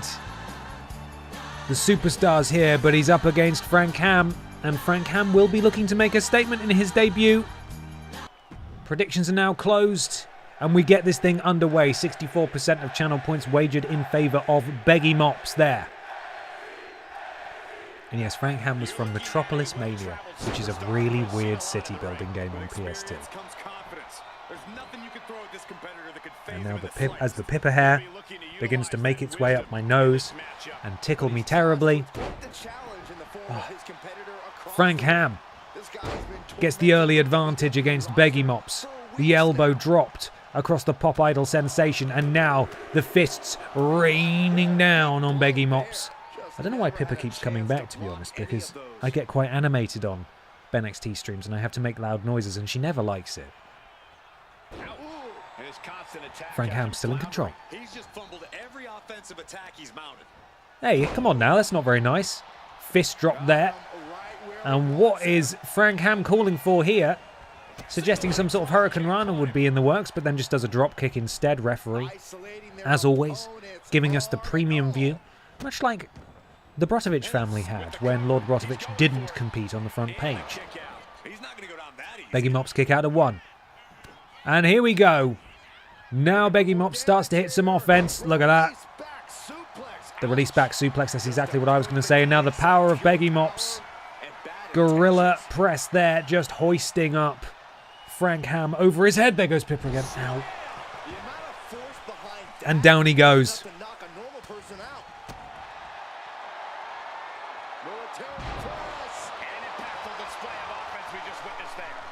And now we're starting to see Beggy Mops get rolling here. I tell you, another champion we've not seen defend their title for a while, and that's the wide champion, Emma the Bear. I don't feel like there's been much wide championship action for quite a while. Ahead of WALRUSMANIA, what we should do is have a series of elimination matches or some crazy stuff where we can have the top contenders in each division for the non-world titles compete to decide who is going to wrestle for the championship at WALRUSMANIA, to make sure that all of those championships are defended Frank Ham continuing the offense on Beggy Mops. Frank Ham hasn't actually been hurt yet at all. Beggy Mops, on the other hand, yellow body, yellow head now. And Frank Ham's starting to feel himself. He's calling for something again, which is probably not going to be accurate. It's just one of his taunts, so it looks like he's going to do something, and then he doesn't. Beggy Mops sent into the corner. I want my rematch. Surely I have a rematch clause. Wow, rolling neck snap there from Frank Ham, and a stamp to the shin of Beggy Mops. Frank slamming the elbow of Beggy Mops. And now what's Frank looking to do as he continues to pull towards his signature maneuver here, as Beggy Mops just cannot get much in there at all.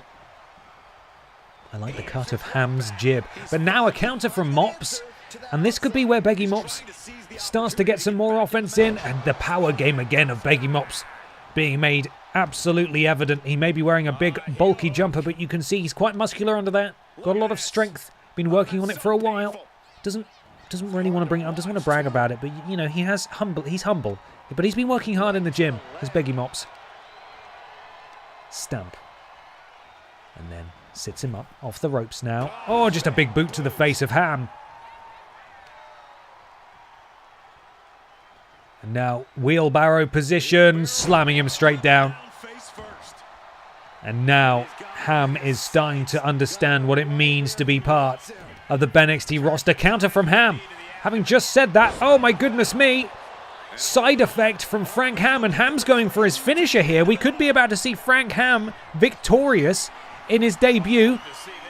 Oh my goodness me. Flatliner with the arm locked behind the back, and is Beggy Mops done? Beggy Mops has fallen afoul of Ham. He was introduced to him. If you'd like, I can introduce you to Ham. And Frank Ham has defeated Beggy Mops in his debut. Huge victory for Ham. Welcome to BENXT, Beggy Mops. Oh God, he's got another scary victory.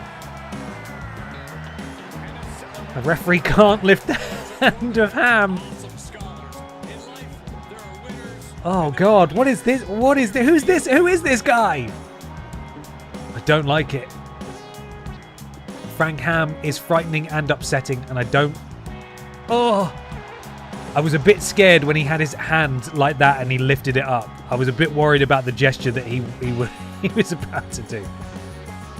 Frank Ham, victorious in his debut. And poor Beggy Mops.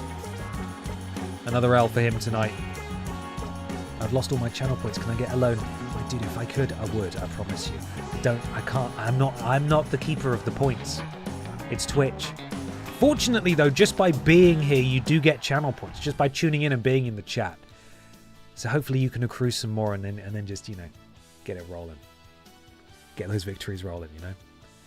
It's main event time.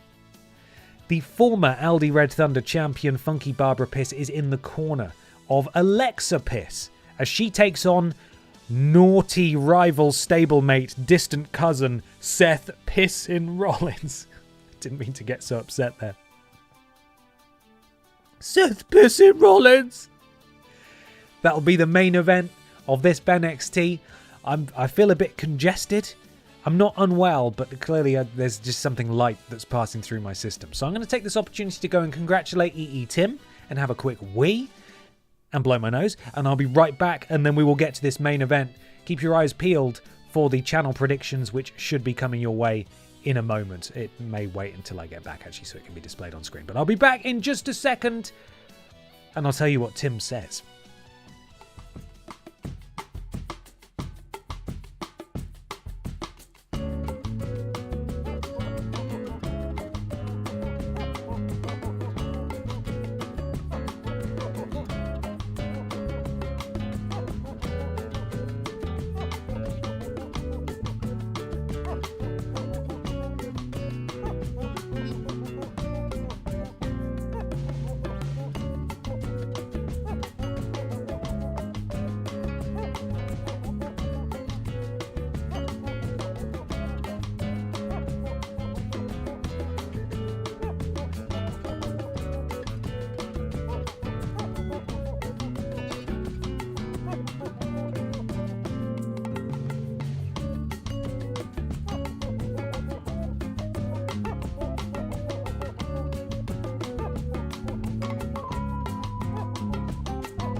We're back.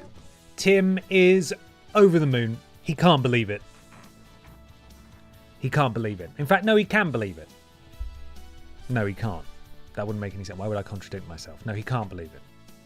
He's happy, though. He's thrilled. One thing I forgot to mention at the start of the stream and all of the excitement of coming clean about my big lie that I told is that I heard from the merch supplier that I use, that being Streamlabs, and much like when they were going to print this hat and they said, your design is a bit too complicated, so we have, like, dumbed it down ever so slightly so that it can be embroidered, because this is embroidered rather than printed. They got in touch about the hat, the beanie, for a similar reason.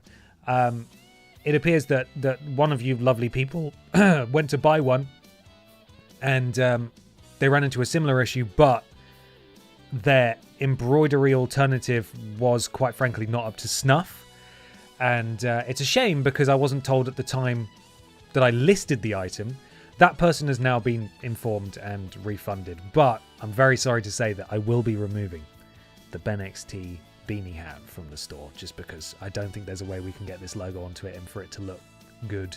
So apologies if you were that person who did order one. Hopefully you'll be able to make do with a cap if you want to get a cap, because this cap is excellent. I know I'm biased, but just a heads up. It is, I think I've removed it from the store now, but you will have seen it in the merch ad at the start of the stream because I didn't have time to remove it from there. But that will be taken down because, unfortunately, we can't get the embroidery right on the logo because the logo is too complicated for embroidery. So there we are, just letting you guys know. Okay, predictions are now live. Alexa Piss, Seth Piss and Rollins. Seth Piss and Rollins, the Iron Man of that Royal Rumble. So, can he continue that success tonight? It is a shame. It is a shame. I wish there was a way we could make it work, but I don't know enough about merchandise to submit my own embroidery-friendly logo, and so much of the detail would be lost that it's not ideal. It's not an ideal situation. But apologies to the person who did put in an order on that, and hopefully there's something else on the store that takes your fancy. And thank you for even considering making a purchase in the first place. Appreciate it a lot. Okay, main event time, everybody. BENXT main event. Alexa Piss with Funky Barbara in the corner. In her corner. Takes on Seth Pissin' Rollins in the main event. Something's about to happen. I don't want to see what it is. Let's see.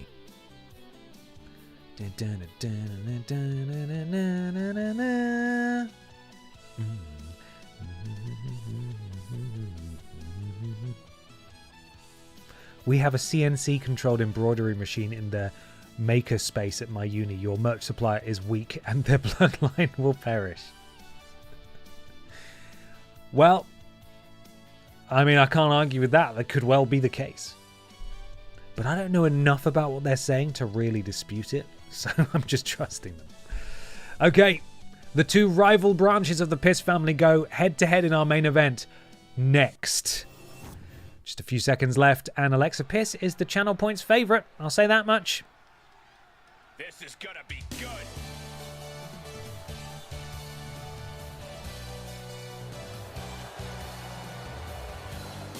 The following contest is scheduled for one fall. Making her way to the ring, accompanied by Funky Barbara Pierce. From Columbus, Ohio, Alexa Pierce. The WWE Universe already reached. I don't know that we've seen Alexa Piss win a match yet, but the same goes for Seth Pissin' Rollins. A lot of pressure on Alexa Piss, though, and I imagine Funky Barbara Piss is not in a good mood, and she will be encouraging, probably with some force, Alexa Piss to upset Seth Pissin' Rollins tonight in the main event. Hopefully Seth's recovered from the Rumble match last week. He was covered in bruises and scratches, and he was bleeding. It was bad. He is the leader of the undisputed era. Seth Pissin' Rollins, with his terrible urine and poo-poo outfit.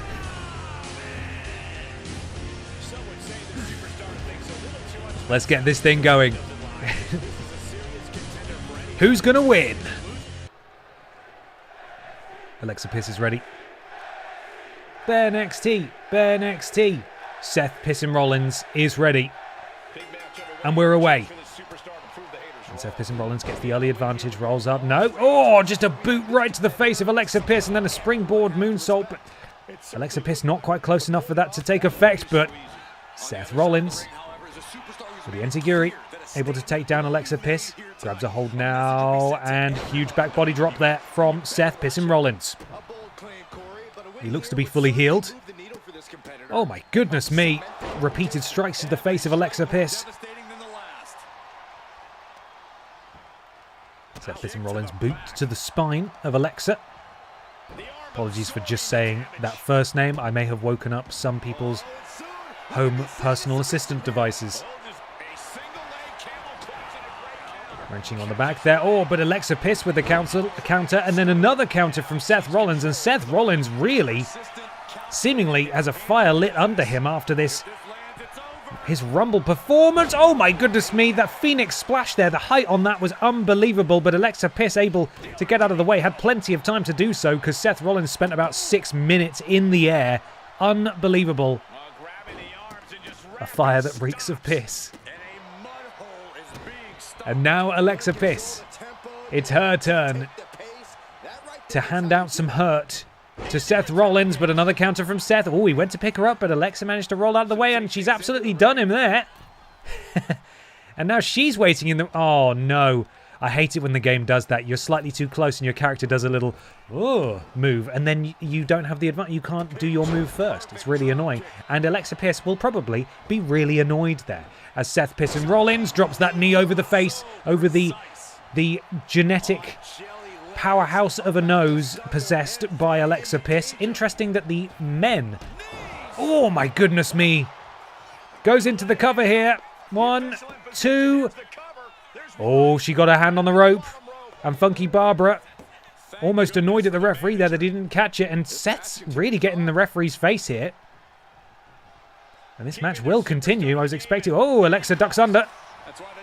It looked like Seth Rollins was about to win. But Alexa Piss got her hand on the rope. And thankfully Funky Barbara able to point that out. As Seth stalks Alexa Piss on the outside into a... Oh, is he going for the Pissagree? He does it. Pissagree, actually. I was about to say, it's interesting how the men of the Piss family, those in Undisputed Era, have the same hair, they have the same tattoo, but they don't have the same nose.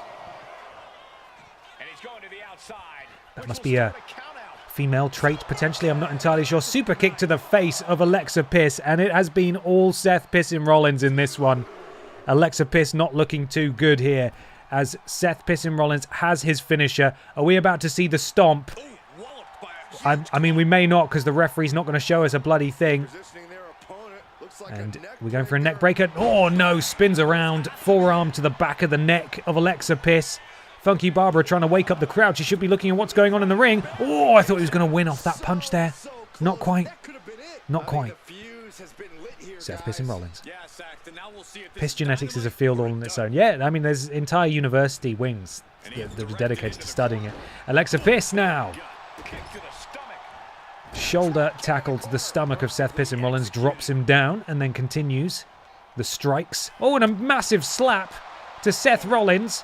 And Alexa Piss now has her finisher, but uh-oh, Seth Pissin Rollins, we've seen him do this before. It's the curb stomp. Sorry, the piss stomp there from Seth Pissin Rollins. Thank you for coming, Alexa Piss. Good night and congratulations, Seth Pissin Rollins, on your first victory in BENXT. It was only a matter of time after that performance in the Rumble. I mean, it's not a surprise, is it? Seth Rollins was all over Alexa Piss from the word go, and while Alexa did get some offense in there towards the end and even built up her finisher, all Seth needed was one opening for that piss stomp. And he finally gets even on the scoreboard against the Piss family. Chalk one up as a victory for the Undisputed Era. Seth Pissin Rollins puts away Alexa Piss as chief rival Funky Barbara Piss stares on with bad intentions in her eyes from ringside.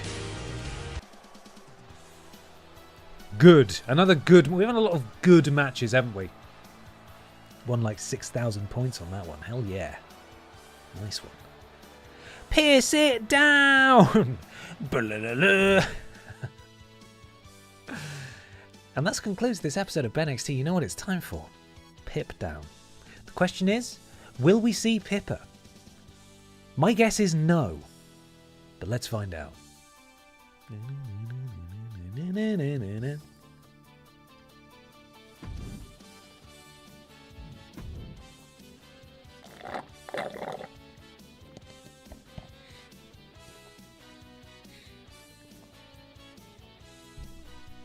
Imagine trying to explain that to someone. What the fuck is going on there? She's on that tribal chief schedule. Yeah, you'd think that, but she's in here every 5 minutes screaming at me and using my groin as a launch pad. She's just mucking about. Where is my rematch sandwich?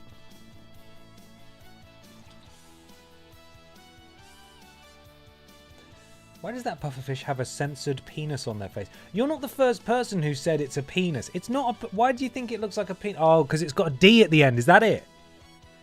You're not the first person to say that, and I've always been a bit confused. The pufferfish had problematic origins, and I fixed it by redacting all the issues.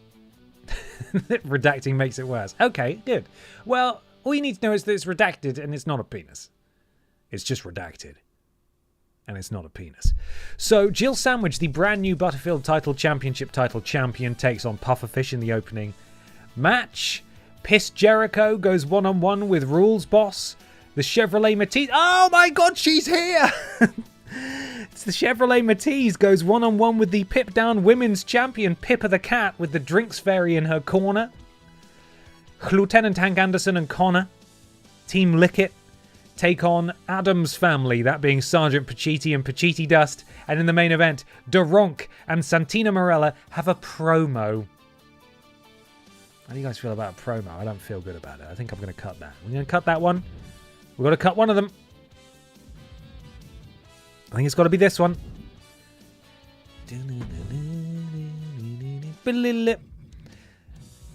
Now, the counterpart to the Aldi Red Thunder Championship over on BENXT is the Lidl Kong Strong Championship, which is defended exclusively in 5-way tables matches. Similarly chaotic, first person to put someone through a table wins the title. I don't think we've ever had anyone go 2 weeks. Aldi Red Thunder Championship, I think we've gone 3 weeks before. Someone's been able to hold on to the title and have like 3 or maybe even 4 successful defenses. The Lidl Kong Strong Championship, defended in a tables match, I believe has changed hands every single week. I might be wrong, but I think it has. Which means it's wheel time! The current champion is half of Team Lickett, actually, who are in action tonight. That being Lieutenant Hank Anderson from Detroit Become Human. There he is. Geezy, thank you so much for the subscribe. Welcome to the thickness, my friend. Pleasure to have you here. Good evening to you.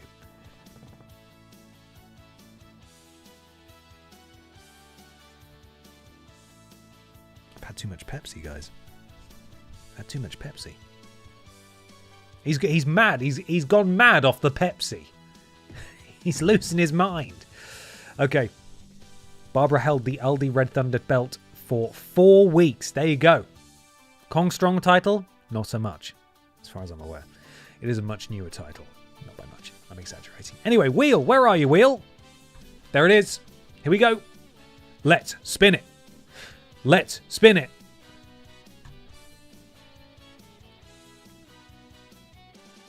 Chav. He came in at number 1 in the men's rumble, and he did about as well as you would expect for someone who would come in at number 1 in a rumble match. Next up,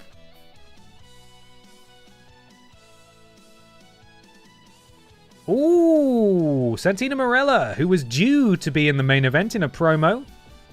Second lease of life here. He enters the tables match. 2 more slots remain.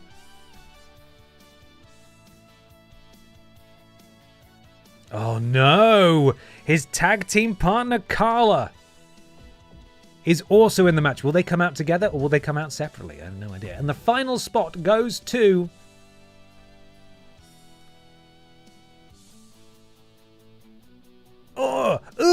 It's that horrible little freak. The one with the bird bones. Look at it. Has he got 9 wins and 7 losses? Gollum's got a really good win-loss record for BENXT. You look at the rest of the field, and you can see that, actually, he's not done too bad, to be honest. You were sick and confused and thus didn't catch it at the time. Didn't catch what? What didn't I catch? Hello? Pepsi gets the fancy membership and goes all name brand. Joke's on you, I've been a Pepsi man for life. Pepsi Phil. Right? That's what he does. Okay. Little Kong Strong Championship. There it is.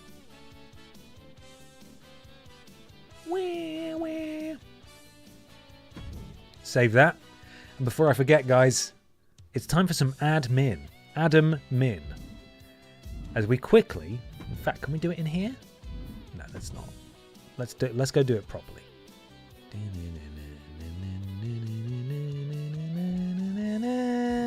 I want to sort out Tim's entrance. If he's got 2 belts, he's got to have a cool one, right?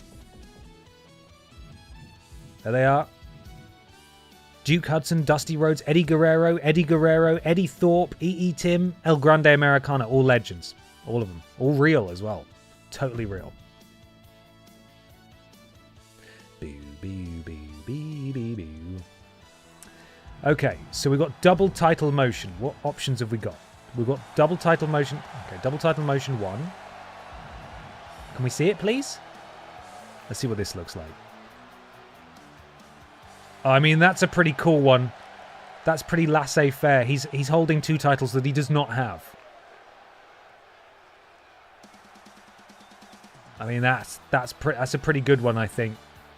I like that one. But we've got several more. 2 was what he had originally. What's this one? Admin, or to give him his full name, Adequate Minotaur. Actually, I quite like that one. That's good too. That is very casual. It looks like he's bringing his shopping in from the car.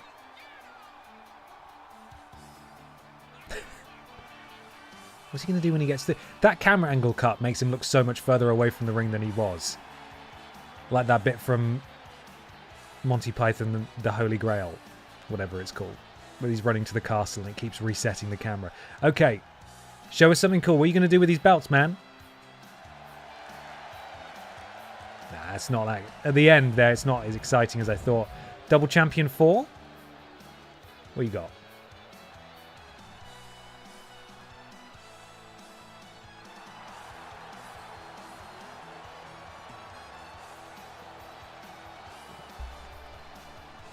That's also a good one. I like the close-up. I like the close-up on the belt for that one. If you're unfamiliar with wrestling games and you're just watching because it's BENXT and it's mental, you can see quite how in-depth these games are. Like, there's so much to them. There's so much you can fiddle with and change. And every year they just add more and more, and it gets creakier and creakier. Okay, getting a nice close-up on a name that is not... Okay. I think it might have to be that one. That's really dumb. Who's doing that? Who's wearing their 2 belts like that? That's really stupid. Okay. Well, we'll look at Double Championship 6 just to see it. But that's a really dumb one. Now, that's up there as being particularly stupid. God's sake. Yay! That's a good one too. I like that one. But it's got to be 5, hasn't it? It's got to be 5. 5 is really, really good. I also want to change his title motion to just the regular motion, which is the cleaner. So he does his cleaner entry. There he is again, marching down. Where Where is it? What's his normal entrance called? The Cleaner. Can we not do The Cleaner? Where are you? The Bad Girl, the final boss, The Rock, Thea Hale. Can we not do The Cleaner as his entrance with a championship on? That's kind of sad. That's a bit of a bummer. Normally, any of the normal entrances, you can just make it their title entrance and they'll have their belt round their waist. But seemingly not. Oh, that sucks. Never mind. We'll just keep it the way it is, I suppose. Okay. Right, we've got his ridiculous entrance. It's all good. I like how getting between the ropes is a bit of a struggle. I didn't actually see that bit. Too busy looking at menus. Okay. Let's get back to it then. Universe mode. Shoo-wee-oo. Right. Let's get to tonight's show. It's under C. Is it? It's not under the. For Christ's sake. Why? Huh? Yeah? Can we do it from here? Edit.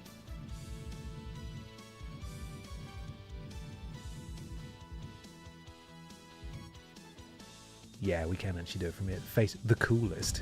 Okay, we'll quickly do that. Now we're here. Now we know it is. Cleaner, comma, the. See, that's a bit confusing. I find that a bit hard to wrap my head around, but okay. So, motion.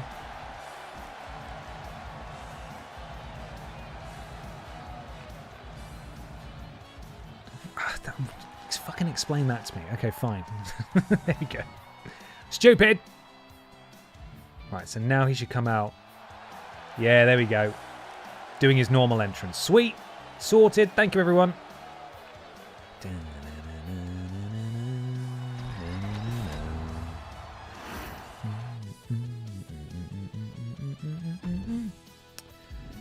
Sweet. Let's get things rolling. Jill Sandwich takes on the Pufferfish.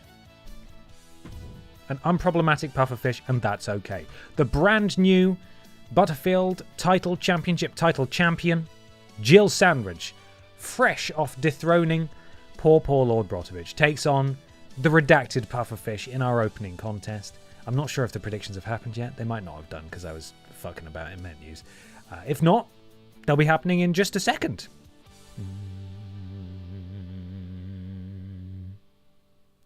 Let's do it.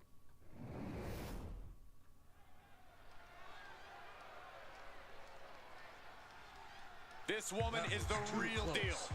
You were almost a Jill Sandwich. The following contest You're right. is scheduled Barry, for thanks for saving my making life. her way to the ring from seasonal residencies, the Cruiserweights. I do like how the whole title phases through the sandwich. In a way, it's almost a filling of the sandwich, isn't it?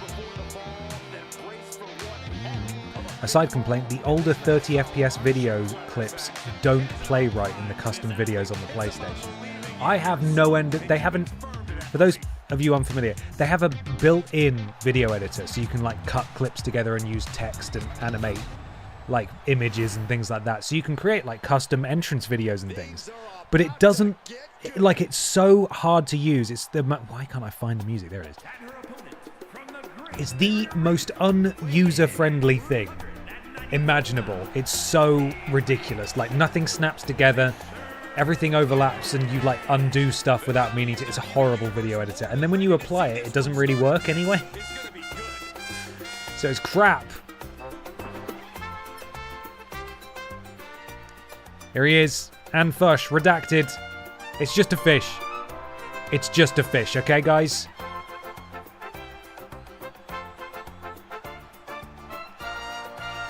"50 seconds remaining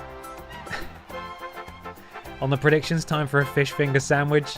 Jill Sandwich takes on Pufferfish in non-title action. Just a one-on-one match, just an exhibition match. There is the Butterfield title champion there.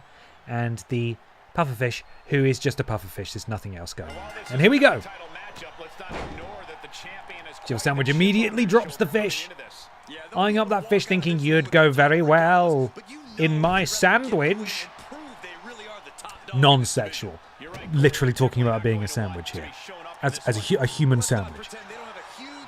Pufferfish, obviously with the size advantage over Jill Sandwich, maybe the strength as well. Boot to the midsection of Jill Sandwich and to the arm as well. And now, I thought going maybe for a camel clutch submission there, but not quite.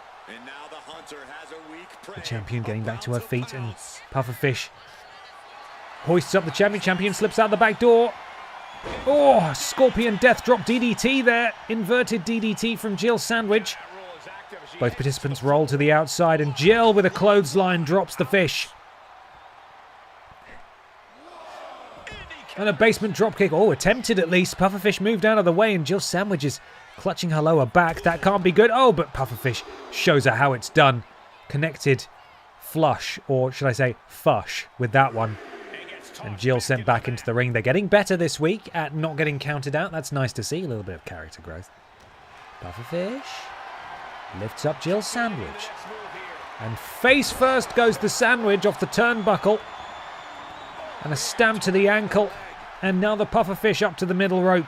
You do not want to be on the receiving end of a flying fish, especially one of that heft. Diving shoulder tackle. And down goes Jill Sandwich. And Jill Sandwich is not looking too good here against the Pufferfish. It's been all Pufferfish. Jill, though, with the timely counter. Drop toe hold, takes down Pufferfish. Although Jill, I believe, sacrificed a lot of her signature bar there, that blue bar, in order to do so. Pufferfish slowly marching towards his signature, though. Springboard dropkick connects Fush right on the face. Do I lose my bet because I left the stream? I don't believe so, no. If you've locked it in, your channel points should be in there. Last week, I managed to... flatliner, and then into a submission. Immediate rope break, though. Pufferfish way too close. Last week, I had to end the final prediction after the stream had ended because I forgot to do it. And everyone still got their channel points, so it should be fine. I think, anyway. Off the ropes, and the Pufferfish takes down the champion. And it appears the Pufferfish also sacrificed some of the signature bar there because it's gone back down. But now very close again. Into the cover goes the Pufferfish. Is the Butterfield Championship title champion in trouble? No. It took me so long to say the name of the champion that she'd kicked out a good 5 minutes beforehand. And Pufferfish has used his special maneuver to get himself a finisher. And I tell you what, the champion could be in trouble here, especially as the Pufferfish with this deadly back body drop. Oh, on the ring apron. That's just a steel beam running around the outside of the ring. You do not want to land on that. Pufferfish stamp right on the eyes of the Sandwich. And the Pufferfish sends the Jill Sandwich into the stairs. You do not want stairs in your sandwich, I'll say that much. Don't know why I'm saying it like that's some kind of secret. No one wants that. Why would you want that? That's weird. Dropkick there from Jill Sandwich buys her some time as she gets back into the ring. Pufferfish gets back to his feet. Jill Sandwich closing in on her signature. Pufferfish, though. Jill was taking too much time to showboat, and Pufferfish, we may be looking for a finisher here. The pop-up powerbomb into the cover, and as the Pufferfish put away the new champion, not quite. Not quite. That would be disastrous for the reign of the new champion here. Of course, again, the title not on the line. But the Pufferfish dropping repeated elbows, keeping up the offense. And at this point, she could tap out right here. Imagine the champion tapping out in her first match after winning the belt. And she hits her... Is that her signature? No, it's not, but she goes for this submission again. Pufferfish well and truly able to break out of that, though. Drops the elbow. The puff-up powerbomb is great. That's really good. I'll try and remember that. Jill Sandwich. Oh, my goodness me. Jill Sandwich, in her first match post-title victory, has lost to an unproblematic fish. Just a normal fish. That was Jill's mistake there. She got back into the ring, and this is the puff-up powerbomb here. She got back into the ring, decided to do a taunt in the corner, which the Pufferfish interrupted. Gave him ample time to hit that big move, and then didn't even take a signature or a finisher to put her away. The Butterfield Championship title champion has been pinned by a pufferfish. Pufferfish should be in a tag team with Paul Schnauzer called the Unproblematic. The Unproblematics. Boo, what kind of champ is that? Alright, Lord Brotovich, okay, you'll get your rematch at some point, buddy. You'll get your rematch at some point. Not on this week's Pip Down, but maybe next week's. Maybe next week's, you know? Next. The Undisputed Eras. Piss Jericho.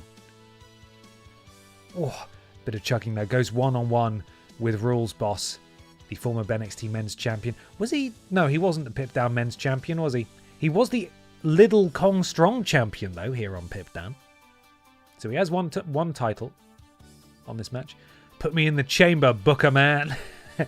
An Elimination Chamber. Should we just have 8 Elimination Chamber matches? Just get crazy with it. Get weird.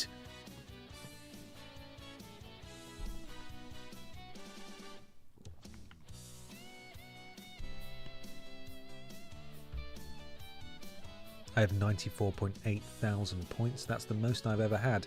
Hey, I don't want anyone to dub on themselves. But please post in the chat if you think you have the highest amount of channel points or if you think you have the lowest amount of channel points. I know someone said they had none. You've probably got a few now. But if you think you have a ridiculous amount of channel points, I'd love to hear it. I have 24. Okay. 43. Okay, so the lowest is 24 so far. 12 is now the lowest.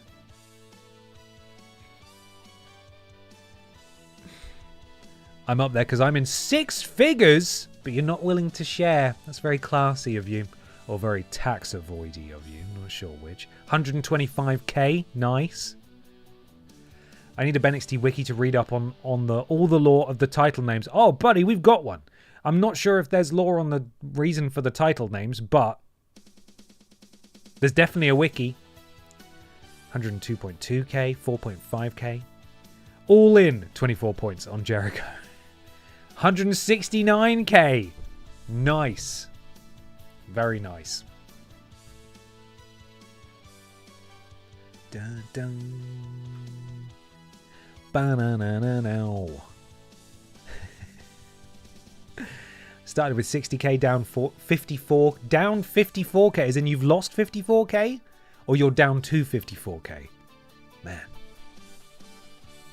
Hey, it's all fun, right? We're all having fun. And remember, we're predicting, we're not gambling.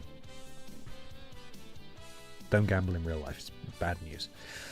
Piss Jericho takes on Rules Boss one-on-one next on Pip Down. Piss Jericho, the odds-on least favourite. Oh, no, they're swinging back now. Oh, you're down to 54k. Great.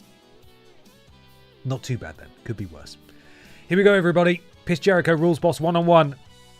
Let's do this.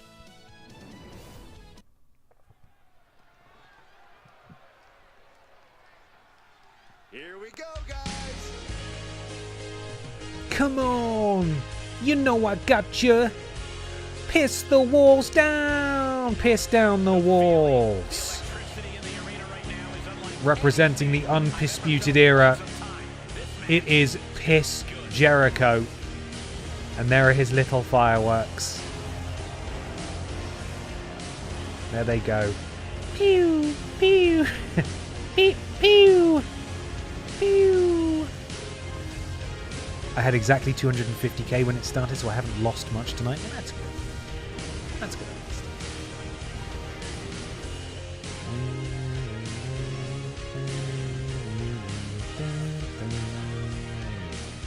My favourite Fozzy song is Sand Pisser. Great. Piss Jericho is here, but he's got a BENXT NXTJ Pip Down stalwart to face off against tonight in Rules Boss, who's I can't read the alphabet. Where is it? Ruh. There it is.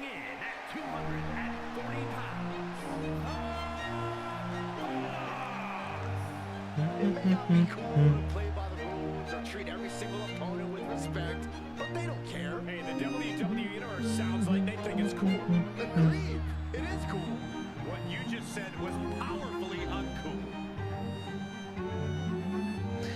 I don't think even Fozzy fans say sentences like, my favourite Fozzy song is ... I mean, that's fair.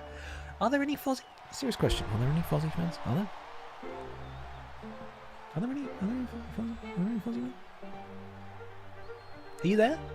I did buy one Fozzy album. We're talking like 15 years ago. But I tell you what, there's nothing that makes you hate Chris Jericho and Fozzy like watching Chris Jericho and Fozzy. Okay, here we go. Piss Jericho. This is a different guy, of course. His band is called Pizzy. It's different. Rules Boss. You can see by the look on his face that he Whoa! Piss Jericho saw it coming. Sends Rules Boss for a ride. I got to see Fozzy live like 10 years ago. Wasn't bad. I'm sure it's not, to be honest. I saw them live as well. In Wembley Stadium.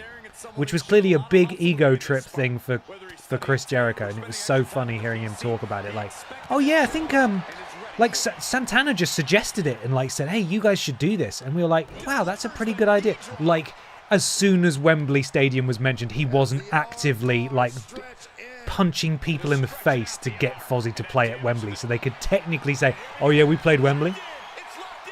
Bullshit. Bullshit. Terrible. This, of course, was an AEW All-In. To be clear. Not a real concert, I would argue. Technicality. But yeah, I was like, of course he's not going to say, oh yeah, I really wanted to do it, so I did it. He was like, oh yeah, I think someone else said like, oh, maybe you should do this. Come on, man. Everyone knows you're full of yourself. Stop pretending otherwise. Tell you what though, Piss Jericho in full control of Rules Boss at this point.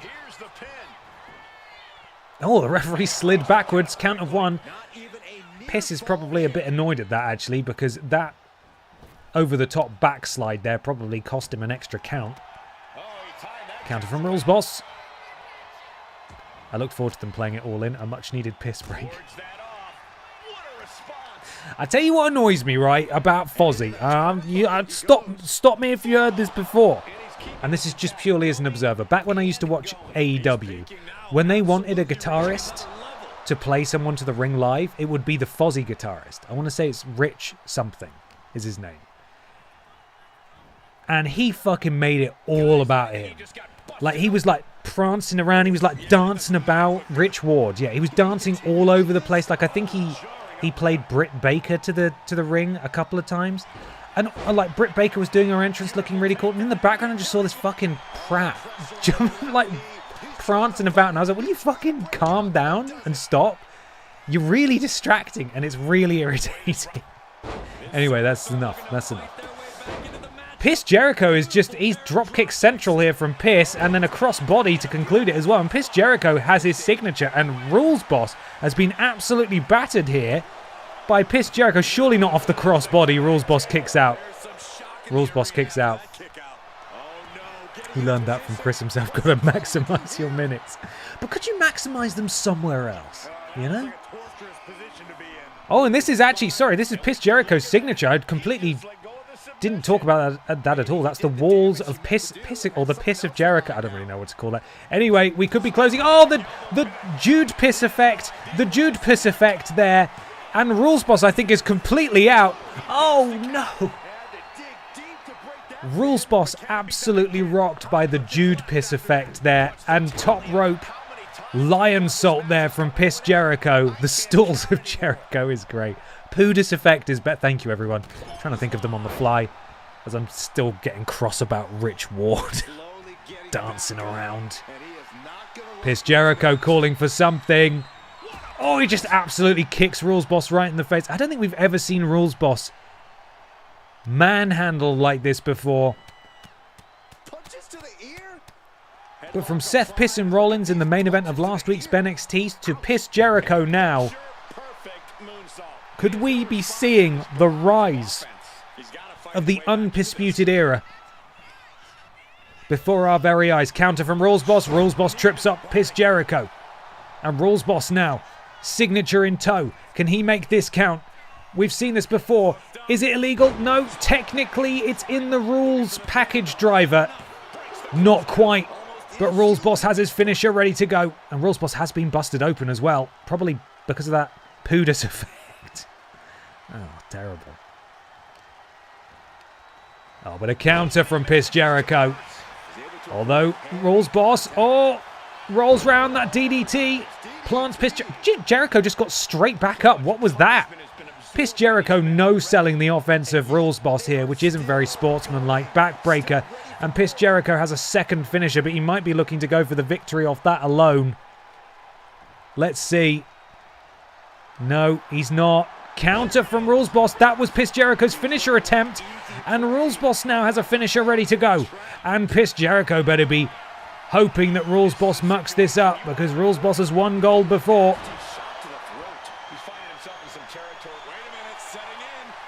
And now Rules Boss in this Scorpion Deathlock, also known as a Sharpshooter. That's right, I remembered what it's called. Not quite enough to put away Piss Jericho, but Rules Boss back in control. Momentum swinging the other way. Could Rules Boss turn this around and get a big victory over Piss Jericho? Rules Boss now with a second finisher. He goes for the cover, though. Could he win off this? Not quite. Piss Jericho kicks out at 2. And Rules Boss maybe going for his second finisher. Oh, it's the label lock. Also technically legal in the rules, but Piss Jericho's got that high submission stat. You can do some damage, but I don't think you're going to tap him out. Not quite. Decides to let him go. And Rules Boss is starting to feel it now after eating so much offense from Piss Jericho. Rules Boss to the top rope. Oh, but Piss Jericho manages to counter, and Rules Boss now. Oh, I don't know how Piss Jericho managed to clear the entire ring with that springboard drop kick. And now we've got a second Walls of Pissico here. Break the Piss down. Break down. Oh, a lucky rope break. But Jericho's got a second finisher, and we might be about to say goodnight to Rules Boss as Jericho. Oh, counter from Rules Boss. Very timely. He was probably going to go for that Pudus effect again. Rules Boss to the top rope. Elbow drop. Gets all of it. That Macho Man Randy Savage-esque elbow drop from Rules Boss. And these two are putting on a hell of a match here. This is the most competitive match I think we've seen all stream. Rules Boss has his signature. Piss Jericho has his finisher. Realistically, whoever hits theirs first is going to walk away with the victory. But my God, what a game match here as he goes for a second. Oh no, what's he going for here? Look at this. Oh, and then just smashes the face of Piss Jericho into the canvas. He's going to go for the victory off this. Is Rules Boss going to put away Piss Jericho? He's done it. What? Huh? It was a great match. Why is Piss Jericho standing up? Oh, the lights have gone out. It's Red Thunder Man! It's the gigantic champion of Pip Down, the Pip Down men's champion. Red Thunder Man has just chokeslammed Piss Jericho to close the match. But the important thing is that Rules Boss defeated Piss Jericho. And the Pip Down men's champion, renewing hostilities with Piss Jericho in one of his lowest moments, as Piss Jericho really, quite frankly, should have won that match, and he didn't. Rules Boss showing why he is a former champion, a stalwart of this stream series across all different channel fronts. Congratulations to Rules Boss for your victory tonight. What does it mean for the Pip Down Men's Championship, though? Clearly, Piss Jericho's got his eyes on it, and the champion Red Thunderman knows that. But he did lose to the Rules Boss tonight, so who knows? Who knows? Up next, the Pip Down Women's Champion graces us with her presence for the first time in weeks. Pippa the Cat, with the Drinks Fairy in her corner, takes on the Chevrolet Matisse. 3-match win streak, congratulations. Congratulations to you both. I'm going to catch up on some beverage here, while the predictions make their way to you in just a moment.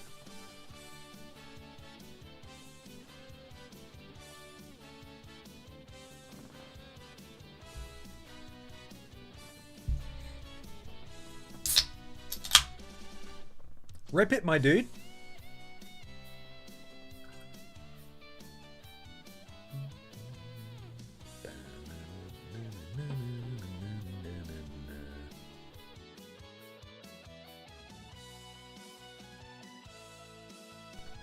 Massive thank you to, I'm assuming, Trailing Badger for his excellent work on the predictions tonight. And of course also to the other wonderful mods, Mr. Black and Lord Brotovich. Okay. Is it Pippa? I don't know. Channel point wagering time. The Pip Down Women's Champion Pippa the Cat takes on the Chevrolet Matisse. Right bloody now.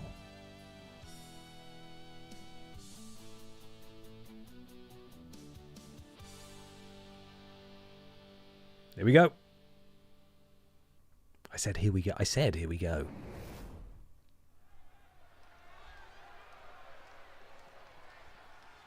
One of the best competitors in the women's division. Well, yeah.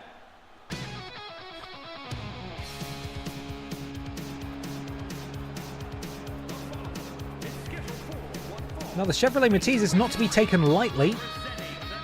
I believe alongside her tag team partner, the Fisher-Price car, both of them have seen success, especially in the Aldi Red Thunder Championship Battle Royal, in which they have been unfairly eliminated. I think both of them through the middle rope rather than over the top rope. Could be a stature thing. Maybe they're just not tall enough to go over the top rope. Either way, it's not legal and it's not fair.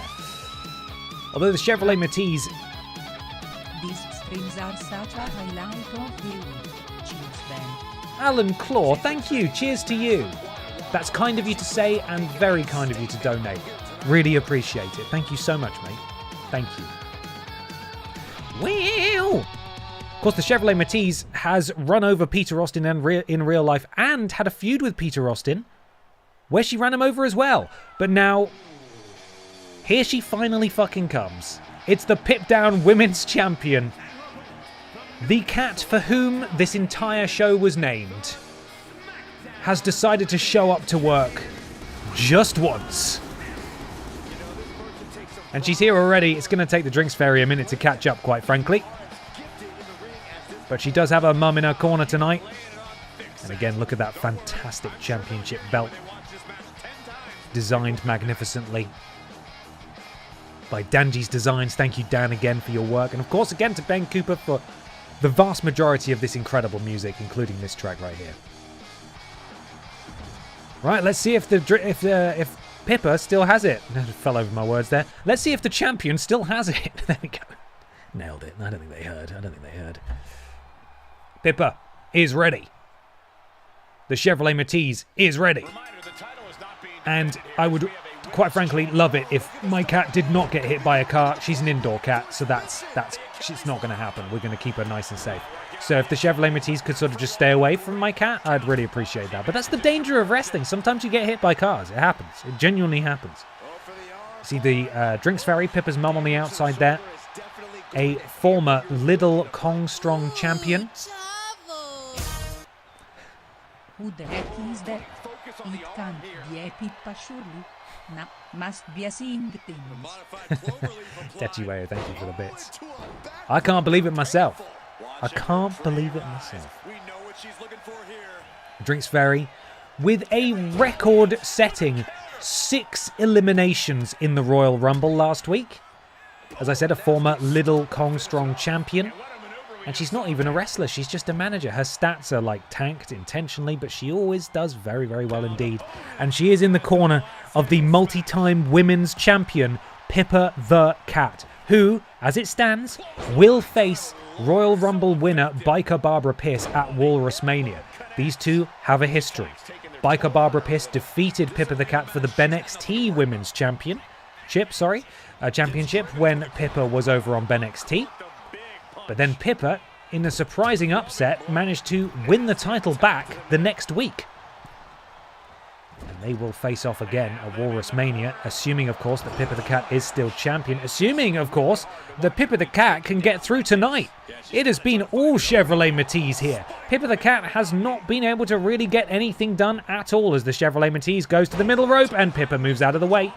One thing you can say for Pippa is that she is extraordinarily fast. And there goes the Chevrolet Matisse, tumbling to the outside. And Pippa up to the top rope. She's looking to do something crazy here. Oh! Single axe handle, or just a chop, I suppose, to the forehead or the helmet or the bonnet of the Chevrolet Matisse. Pippa has been packing that protein.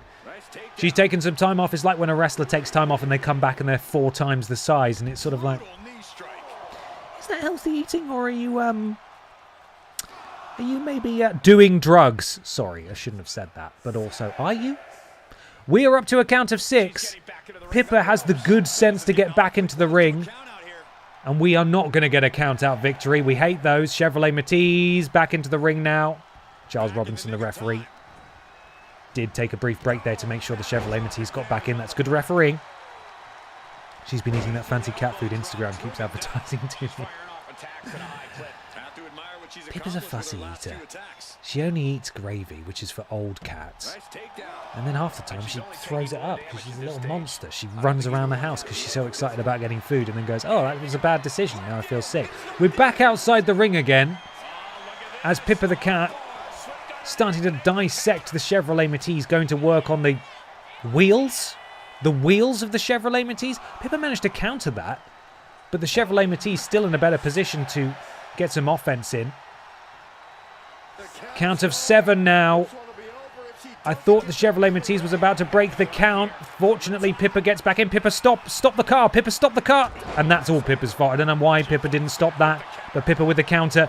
And now Pippa the cat goes on the offense. Pippa has her signature. Oh, the package pile driver. The package driver. Oh, not quite. And Pippa the cat has a finisher. Hang on a second. Who's this? Who could this be? Who is it? Who's come out? I don't know who it is. Oh no! Pippa turned around and walked straight into the drive-by, and Pippa has been hit with a finisher there, but manages to kick out. But Pippa's in trouble here. The distraction from someone, I'm not sure who it was. We didn't actually see it. I'm assuming that might have been the Fisher-Price car, because they're a tag team, and that might be the Chevrolet Matisse's special ability is to call in a distraction, but she's not even come out. The Fisher-Price car hasn't even come out. And she doesn't even go here. She's a BENXT wrestler. Oh, and the Chevrolet Matisse in full control of the champion now. That distraction may prove devastating.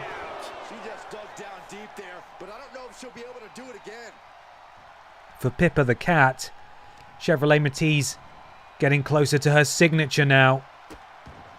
Pippa's still got her finisher locked and loaded, but Pippa is in real trouble here. I don't think we've seen Pippa in this much trouble for a while, as the Chevrolet Matisse slowly brings Pippa up to a knee.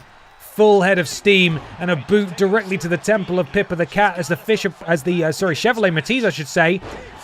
Deep 6, and we may be about to see our champion pinned by a car. Kick out by Pippa, but the Chevrolet Matisse has her finisher, and if she can keep up the offense, she's going to get a pinfall victory against the Pip Down champion, and that will be huge for her. Chevrolet Matisse continuing to go to work on the champion. Are we about to see Pippa the cat with her first television loss in months at this point? Chevrolet Matisse, top rope elbow hits flush directly across the face of Pippa the cat. And she's calling for it. She's calling for a finisher. And I think we're about to see it all come to an end for Pippa the cat. Pippa has been planted in the center of the ring. That fake out entrance paying dividends as the Chevrolet Matisse has pinned Pippa the cat.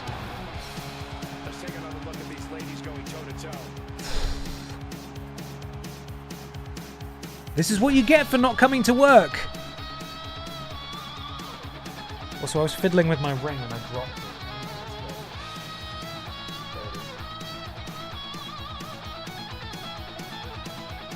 Chevrolet Matisse was in control for huge stretches of that match, most of it in fact, and it was this moment here where the Chevrolet Matisse, I don't know, maybe has paid off someone inside the production truck, played that entrance music, which we didn't hear, which distracted Pippa the cat, immediately hit a finisher, and then Pippa the cat just couldn't get going again, got hit with another signature, another finisher, and the Chevrolet Matisse has pinned the Pip Down Women's Champion, and it wasn't even close.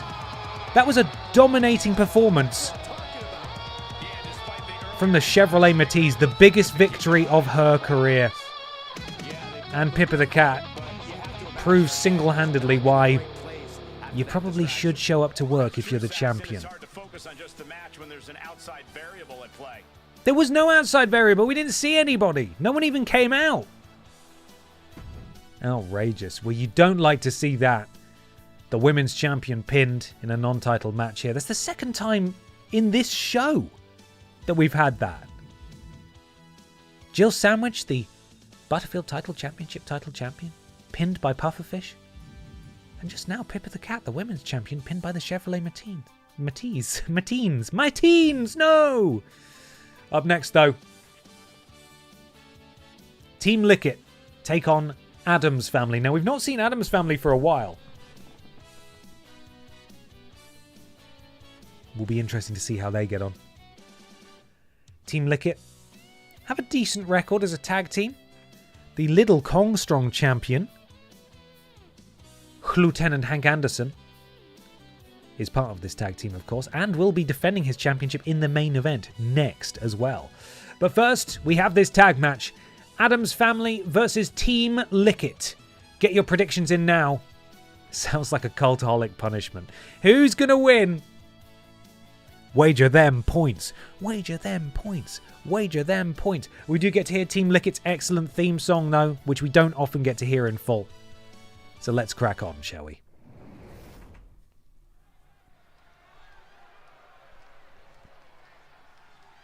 Here comes trouble.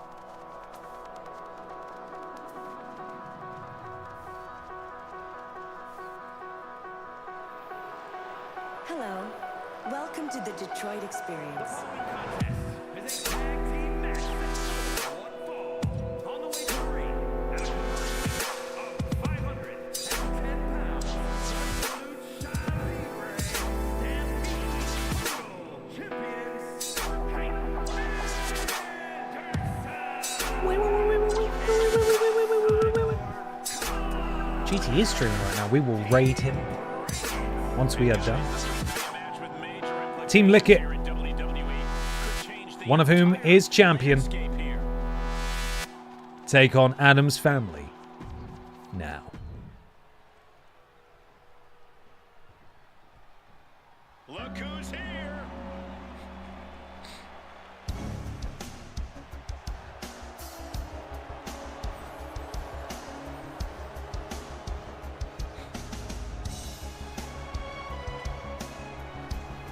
And their opponents at a combined weight of 456 pounds. Match Pachiti Dusty is great.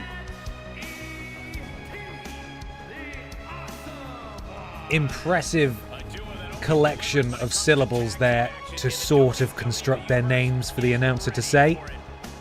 There you see Sergeant Pachiti and Pachiti Dust. We've not seen these guys for a while, as I said. Now, I think we might have seen one or two of them, or one of them, really, in isolation in certain matches.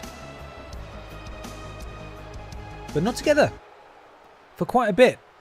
And that could be because they were handed a pretty devastating backstage brawl defeat by the Dark Picture Pals. And after that, they never really recovered. So, let's see how they get on tonight. Returning to tag team action, Sergeant Pachiti starting things for Addams Family. The Little Kong Strong champion starting things for Team Lickett. That's what they're called. Silent Cobb, thank you so much for gifting 5 subs to the community. Welcome to the thickness. Arfanzard, I Am Just Me, Will Hurto348, Paradox Machine 515, and Adjic Hat. Welcome all of you. Thank you so much, Silent Cop. That's very, very generous of you indeed. Really, really appreciate it. Thank you. Went for a tag there, potentially a bit of tag team offense from Addams Family, but a counter from the Little Kong Strong champion. GT Dust watching on as Sergeant Pachiti sends Hank Anderson into their corner. Tag made, and in comes Pachiti Dust, now the legal man in this match. Bit of tag team offense, hanging him up, and then, double axe handle to the lower back of Hank Anderson. Thank you, Silent Cobb. Pachiti Dust in that wonderful outfit, but a leaping tag made in the background there. Oh, to Connor, but Connor walks straight into a crossbody. And Pachiti Dust now with the full mount. Unloading, apparently. Disgusting. Hip toss from Connor. Oh, fantastic. Almost the prettiest moonsault ever there from Connor.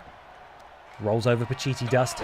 Elbow to the knee. Oh, repeated elbows to the knee. And as we've determined before, of course, Connor is an android. He is made out of robot. He's not made out of metal. He's made out of robot.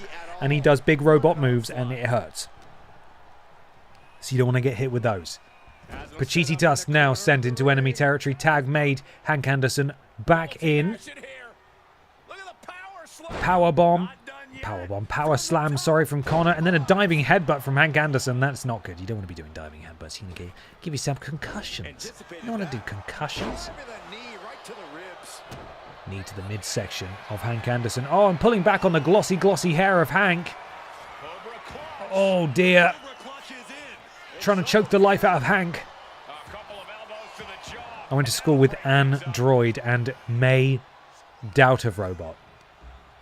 Did you, though? I'm going to need to see some school pictures to verify. I don't believe that's true necessarily. Diving tag made. And Sergeant Pachiti is back in. Shoulder tackle. Straight into the cover. Unlikely to win off this. And a kick out before even one from Hank. And Connor. Oh, Connor went for a swing there, but didn't connect because Hank's now looking to do something. Oh, but the referee gets in the way and interrupts. Hank able to duck out the way, but not able to duck out of the way of that one. Swing and a miss. And Sergeant Pachiti with the atomic drop. That is, of course, a knee directly to the rectum. That is a real move, and it's devastating. Sergeant Pachiti to the middle rope. Drops the elbow on Hank. And now Hank chucked into the corner. As we see a tag made. Pachiti Dust is legal. Good tag team fluidity, I would say, here from Adam's family. Team Lickett are perhaps longer, not even longer tenured, more experienced. Have more matches under their belts, as it were. But Pachiti Dust and Sergeant Pachiti certainly know how to work together as a unit, a family, if you will. Sergeant Pachiti with the counter. Rolls out, sees Connor rolling out, decides to follow him out. Runs, oh! Takes him down. And Pachiti Dust decides not to get back into the ring, decides instead to get to the top rope, but Connor rolls in, and Connor should push him off right now, doesn't. And luckily manages to get out of the way of that. As Pachiti Dust is sent into Team Lickett's corner, tag made. Another bit of tag team offense here. Sent into the ropes. Massive back body drop there from the two men off of Detroit. Leg swept by Pachiti Dust. Gets Hank into a seated position. Referee moves out the way this time. Rolling neck snap there. Look at Hank's lovely hair. What conditioner does he use? I've asked Lord Brotovich a few times and he never answers me. He never tells me. Never tells me. I think Hank stole my conditioner. What conditioner is it? Let me know. We need to know what your beauty tips are. Incredibly glossy hair. Hank able to roll out of the way. And Hank's got his signature. May just look to go for the tag here, which is probably the right move. Does so. Connor now legal. Oh, boy. Oh! Forearm, and then... Oh, my goodness me. Brutal offense there from Team Lickett as Connor drops the forearm, and Connor's got his signature. Lieutenant Hank Anderson has his signature. And Pachiti Dust maybe in a spot of bother here as the headbutt. Oh, and another tag. Okay. Quick tags here. I think I said chicken nugget grease before. Well, if it's that, it's working for you, bud. We got some feet on the ropes there for extra pressure, extra elevation. Didn't work, though. Referee saw it. Only a count of one as well. And that was Lieutenant Hank Anderson's signature. Oh, and Hank is the victim of a cheap shot from Pachiti Dust. And he's taking a while to wake up. Hopefully he comes to before Sergeant Pachiti does. They both come to about the same time. Hank now has his finisher. Forearm. Drops Pachiti Dust to a knee. Big head of steam. Another punch to the side of the head. And Hank is starting to feel it now, but Pachiti Dust could potentially be tagged in here as Sergeant Pacitti was starting to crawl towards him, but Hank spotted that, cut it off. And now Hank off the ropes. Oh, and a knee directly to the face. When is Hank going to hit this finisher? Maybe he goes for a tag team finisher. Who knows? Could be what we're about to see here. If the cameras start flashing, yeah. This is probably a tag team finisher now. Butterfly assisted. Oh, DDT. And then into a massive Alabama slam. That is a tag team finisher. And Pacitti Dust will have to come in and save this one. But Pacitti Dust has now come in. That red X means he can't do anything else. And Connor has a signature which he hits straight away. And now he could be going for his finisher immediately afterwards. Or he could be going for another tag team finisher. Again, Pacitti Dust can't do anything. Oh! And Sergeant Pacitti manages to get out of the way. He counters at exactly the right time, which means there is no tag team finisher for these guys. And Connor has absolutely ballsed up their opportunity. And now we're going to see a tag team finisher from Adam's family, I think. And I believe it could be a 3D there. And Connor is absolutely busted open. His android blue blood is coming out. Referee doesn't know where to go. And why isn't... Oh, if I were Adam's family, I'd be cross right now. Referee took way too long to break that up. And Pacitti Dust up to the top rope. Finisher in hand. Elbow drop.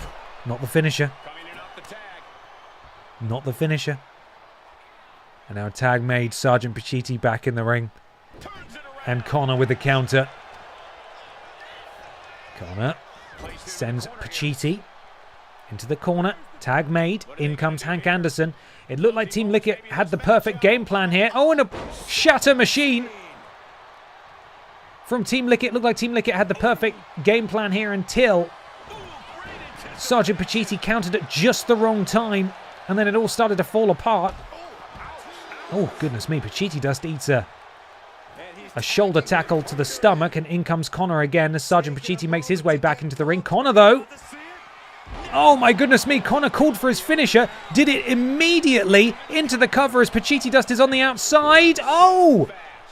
Pacitti Dust at just the last second. Pacitti just breaking that up.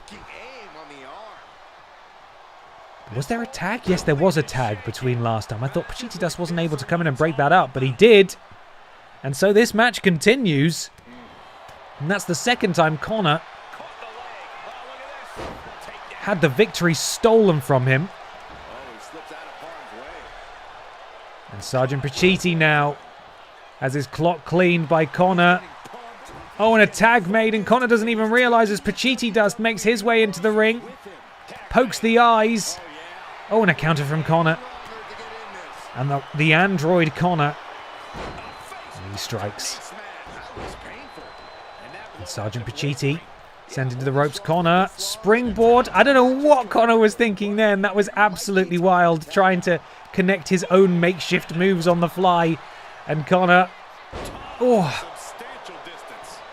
sends Sergeant Pacitti, not Sergeant, sorry, I'm confusing them. They're the same guy, they're not. Pacitti Dust across the ring. And now Hank's back in. Connor has his finisher and nearly has a signature. I'm not sure why they made the tag. Pacitti Dust off the ropes. Pop up. Punch to the face. And Hank Anderson. What a match these guys are having. Best tag team match we've seen all stream by a long distance. Hank Anderson unable to connect a few times. Tag made. Sergeant Pacitti back in. Oh, assisted punch right to the gut.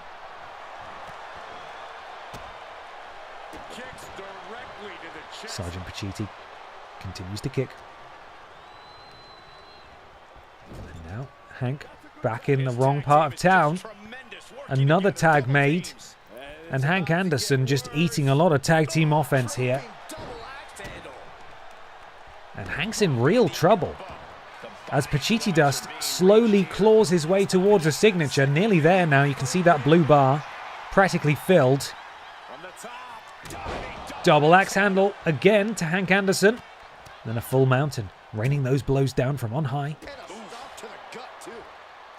And now Pacitti Dust, boot to the stomach. Drops down, that punch to the face. Pacitti Dust has two finishers. He's going to go for one of them here. Connor's going to have to come and break it up, but will he be? He won't be able to break up the next one if indeed another one hits. And Hank Curtain call. Of course, that's what it's called from Pachiti Dust, and Connor is there to break it up. But now, of course, Connor is not allowed to break anything up again until a tag is made. So we could be about to see a Jinkle Jam, and we are. Pachiti Dust paying tribute to Barbara Piss, of course. And despite Team Lickitt's best efforts, I believe that Adam's family are about to get their first victory as a tag team. Into the cover goes Pachiti Dust. And Adam's family have done it. Dun-dun-dun-dun. Dun-dun-dun-dun. Dun-dun-dun-dun. Dun-dun-dun-dun. Dun-dun-dun-dun. What a match. An incredible match. And they weren't the odds-on favourites, Adam's family. Not by much, anyway. Team Lickett excelled in this match, but so too. And this was an excellent move here from Connor. He saw Sergeant Pachiti coming into the ring, executed his ability to get a finisher, and then immediately used it. And he would have won if Pachiti Dust was still down on the outside, but he just came in time. And off the Jinkle Jam, no less, Adam's family walk away with the victory. And there is their title, a blue trombone. And there you see Adam celebrating as only Adam can. And teamwork makes the dream work. Fantastic. In this tag team victory. That wasn't just a win, Cole. That was a top-level tag team performance. Take it from a former NXT tag champ. That is probably the highest rated tag team match we have ever seen. It was really good. That was a good tag match. I enjoyed it. But now, it's time for the main event. And this will be the final match of the stream, so lock in, everybody. As Hank Anderson, fresh off having his ass kicked in that tag team match, has to defend his Little Kong Strong Championship against Carla, Cannon Appleboy, Santino Marella, and Gollum.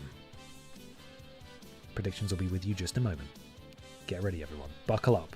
The last ride is here. Taking a photo of the running order, just for my own record, so I can play the music at the right time.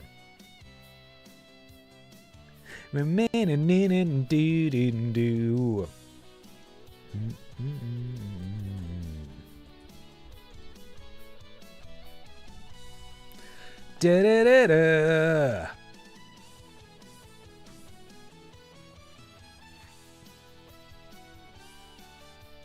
Okay. We're going to get underway with the entrances now. Here we go, everybody. Little Kong Strong Championship is on the line in our main event on Pip Down. Let's do this thing. Stop playing the music too soon. I thought it had loaded already. Let's do this thing. I don't think they noticed. It was fine. I don't think they noticed.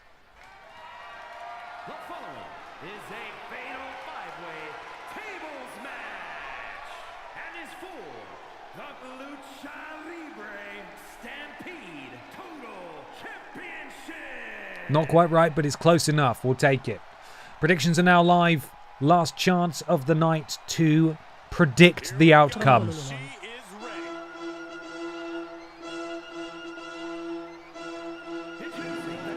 Ba-da-ba-da-ba.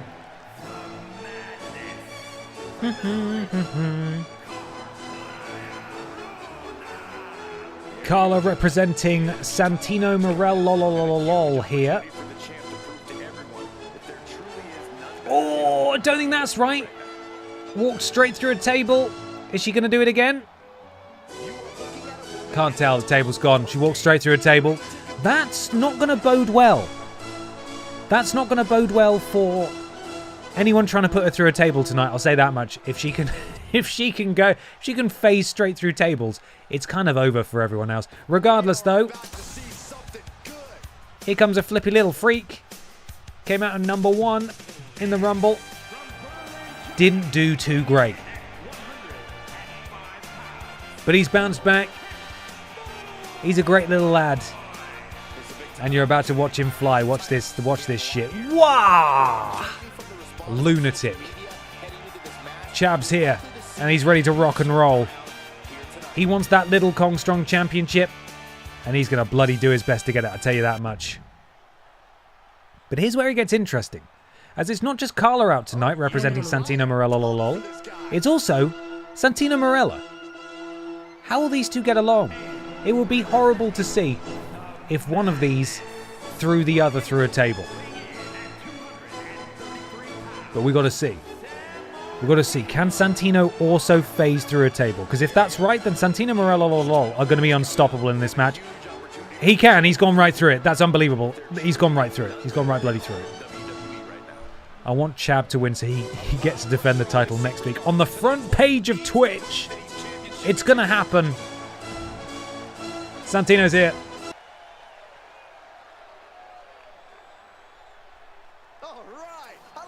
And here comes the champion. We just saw him suffer a disappointing loss in tag team action to Adam's family. Can he hold on to? Can he be the first person to successfully defend his title? But his hair looks excellent. His hair does look fantastic. You can't take that away from him. He looks good with that belt on. Will he be the first? Will he be the first to go more than 1 week as champion? We'll find out now. But there is one last person to come out. And please, if you're a viewer with a sensitive disposition, look away now. It's making me sick just thinking about it. It's making me feel fucking sick.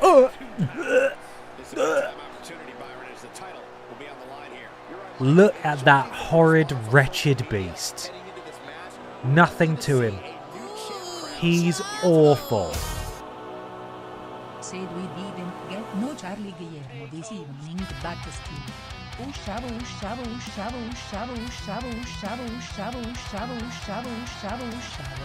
Front page fireworks next. Front page fireworks, everybody. Tetsuya, thank you for the bit.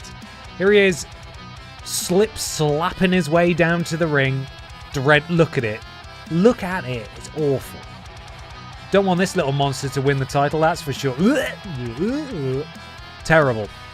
Get off my screen, Gollum. Get off my screen. Let's do this thing. Where is the smoke? The smoke doesn't work. They broke it. They did an update and the smoke doesn't exist anymore. I don't know why. I've got no answers for you. The Lidl Kong Strong Championship is defended now. First person to put someone through a table wins. An uneven number of people, so there will always be someone wandering about with no one fighting them. And in the opening 10 seconds, Santino Marella have managed to stay away from each other, which is nice to see. I don't want these two to hurt each other. That would make me very sad indeed. Santino. Whoa! Looked like he was going after Carla there. Oh, and now here we see some Santino on Carla violence, and we don't like that. Rolling neck snap from Carla to Chab. Don't you touch my tag team partner. Presumably she's helping him up by kicking him in the back. I assume so. Now the champion being targeted by Carla. Gollum, that horrible, wretched little freak, sends the other horrible, wretched little freak into the... We've got the freak on freak action here. I don't like it. It's upsetting. We should remove these guys from the wheel and the roster because I don't want to look at them anymore. Carla, impressive athleticism, but no one there to do that. Head scissors takedown too. And now going to work on the leg of Chab. As yet, no one has gone for a table, which is an interesting tactic. Now though, whoa. Uh-oh. What are we doing here? Uh-oh. Oh, okay. I thought maybe the champion, Hank, was about to get yeeted through the table at ringside, but he wasn't. And in the ring, Santino Marella are all falling apart here. We have to book that Missy Elliott Invitational Freak on Freak match. Oh my goodness me.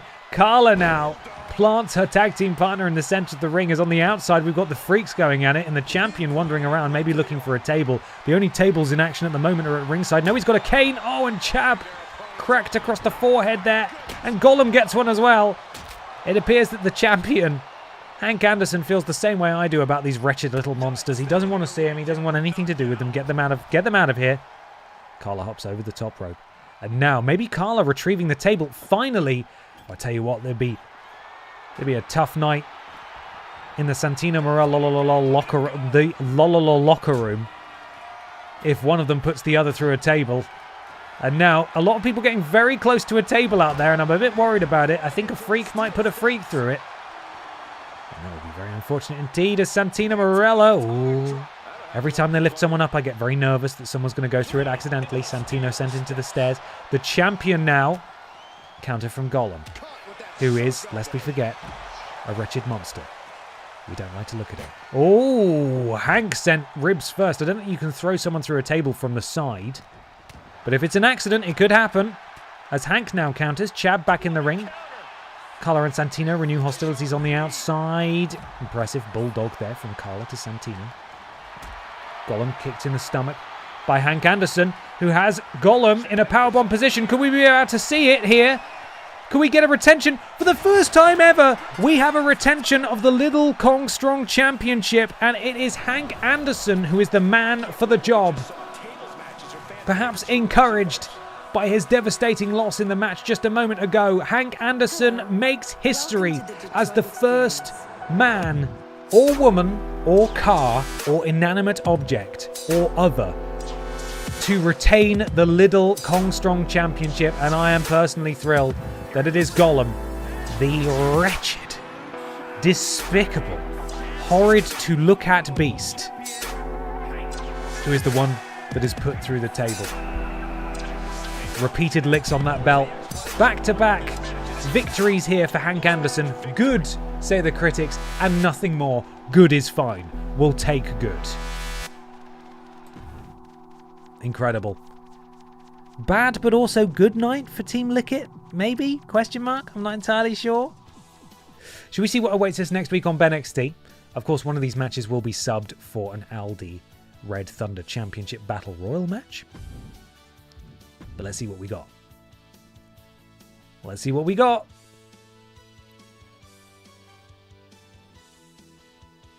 Oh, what an insane match. Pal Musek and Wet Boy, Los Pokihamanos take on Billy Ray Walrus and Les Freaking Go. Les Freaking Go getting some airtime. That's exciting. The Pink Boys team up to take on Pal Musek and Wet Boy. It says in the top left there it's a rivalry match, so there's probably shenanigans involved, but never mind.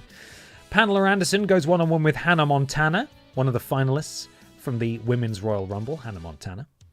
On the front page. Les Freaking Go is on the front page of Twitch, everybody. Fisher Price Car with the Chevrolet Matisse in her corner takes on Grimace. Emma the Bear goes one-on-one with Blast. Funky Barbara Piss and Seth Pissin Rollins get it on in the main event. So we've got to cut one of these matches. Do you want to go ahead and set up the match or save it for front page admin? I might do admin off stream. Make this a BENXT to remember.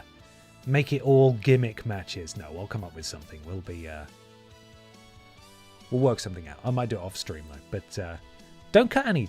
Just add another. It is a good night of matches, isn't it? It's not bad at all. I like those. Yeah, maybe we will. We will have a 6-match card for BENXT this week. But there we are. Have you been practicing how to say Bobby Babaffucking Looney? Bobby Babaffucking Looney. Bobby Babaffucking Looney. You know, I got it now. I'm pretty good at it. I've been practicing. And also, it took ages to edit that short, that highlight video. It took fucking ages. So I heard it like a million more times. I'm good now. I got it. Now we're going to raid Adam. Send our love to Adam. I'll be live tomorrow morning at 11 a.m. with more Batman Arkham Knight. And we won't take any more photos of Batman's bottom. Maybe. And then on Friday, actual Halloween. If, as I said last week, you can't think of anything worse than to go out and celebrate Halloween amongst people, then join me. 6 until 9 p.m. We'll be playing The Park for a full hour. Probably not a full hour. And then we'll be starting Resident Evil 4 Remake, which will then fill our Tuesday slots going forward. So join me tomorrow morning and Friday evening. Thank you so much for being here. Sorry about the mistake about the front page, but next week, BENXT goes front page of Twitch. I'm now able to promote that a full week in advance, which is exciting. So join me next week. Thank you so much, everybody, for being here and your support and your generosity. Let's raid Adam. As soon as it lets me raid him, we'll do it. And I'll see you guys tomorrow. Have a fantastic rest of your evening, everybody. Look after yourselves, and I'll catch you tomorrow. See you later. We need one more viewer to do 69. We're doing it. 69. Bye.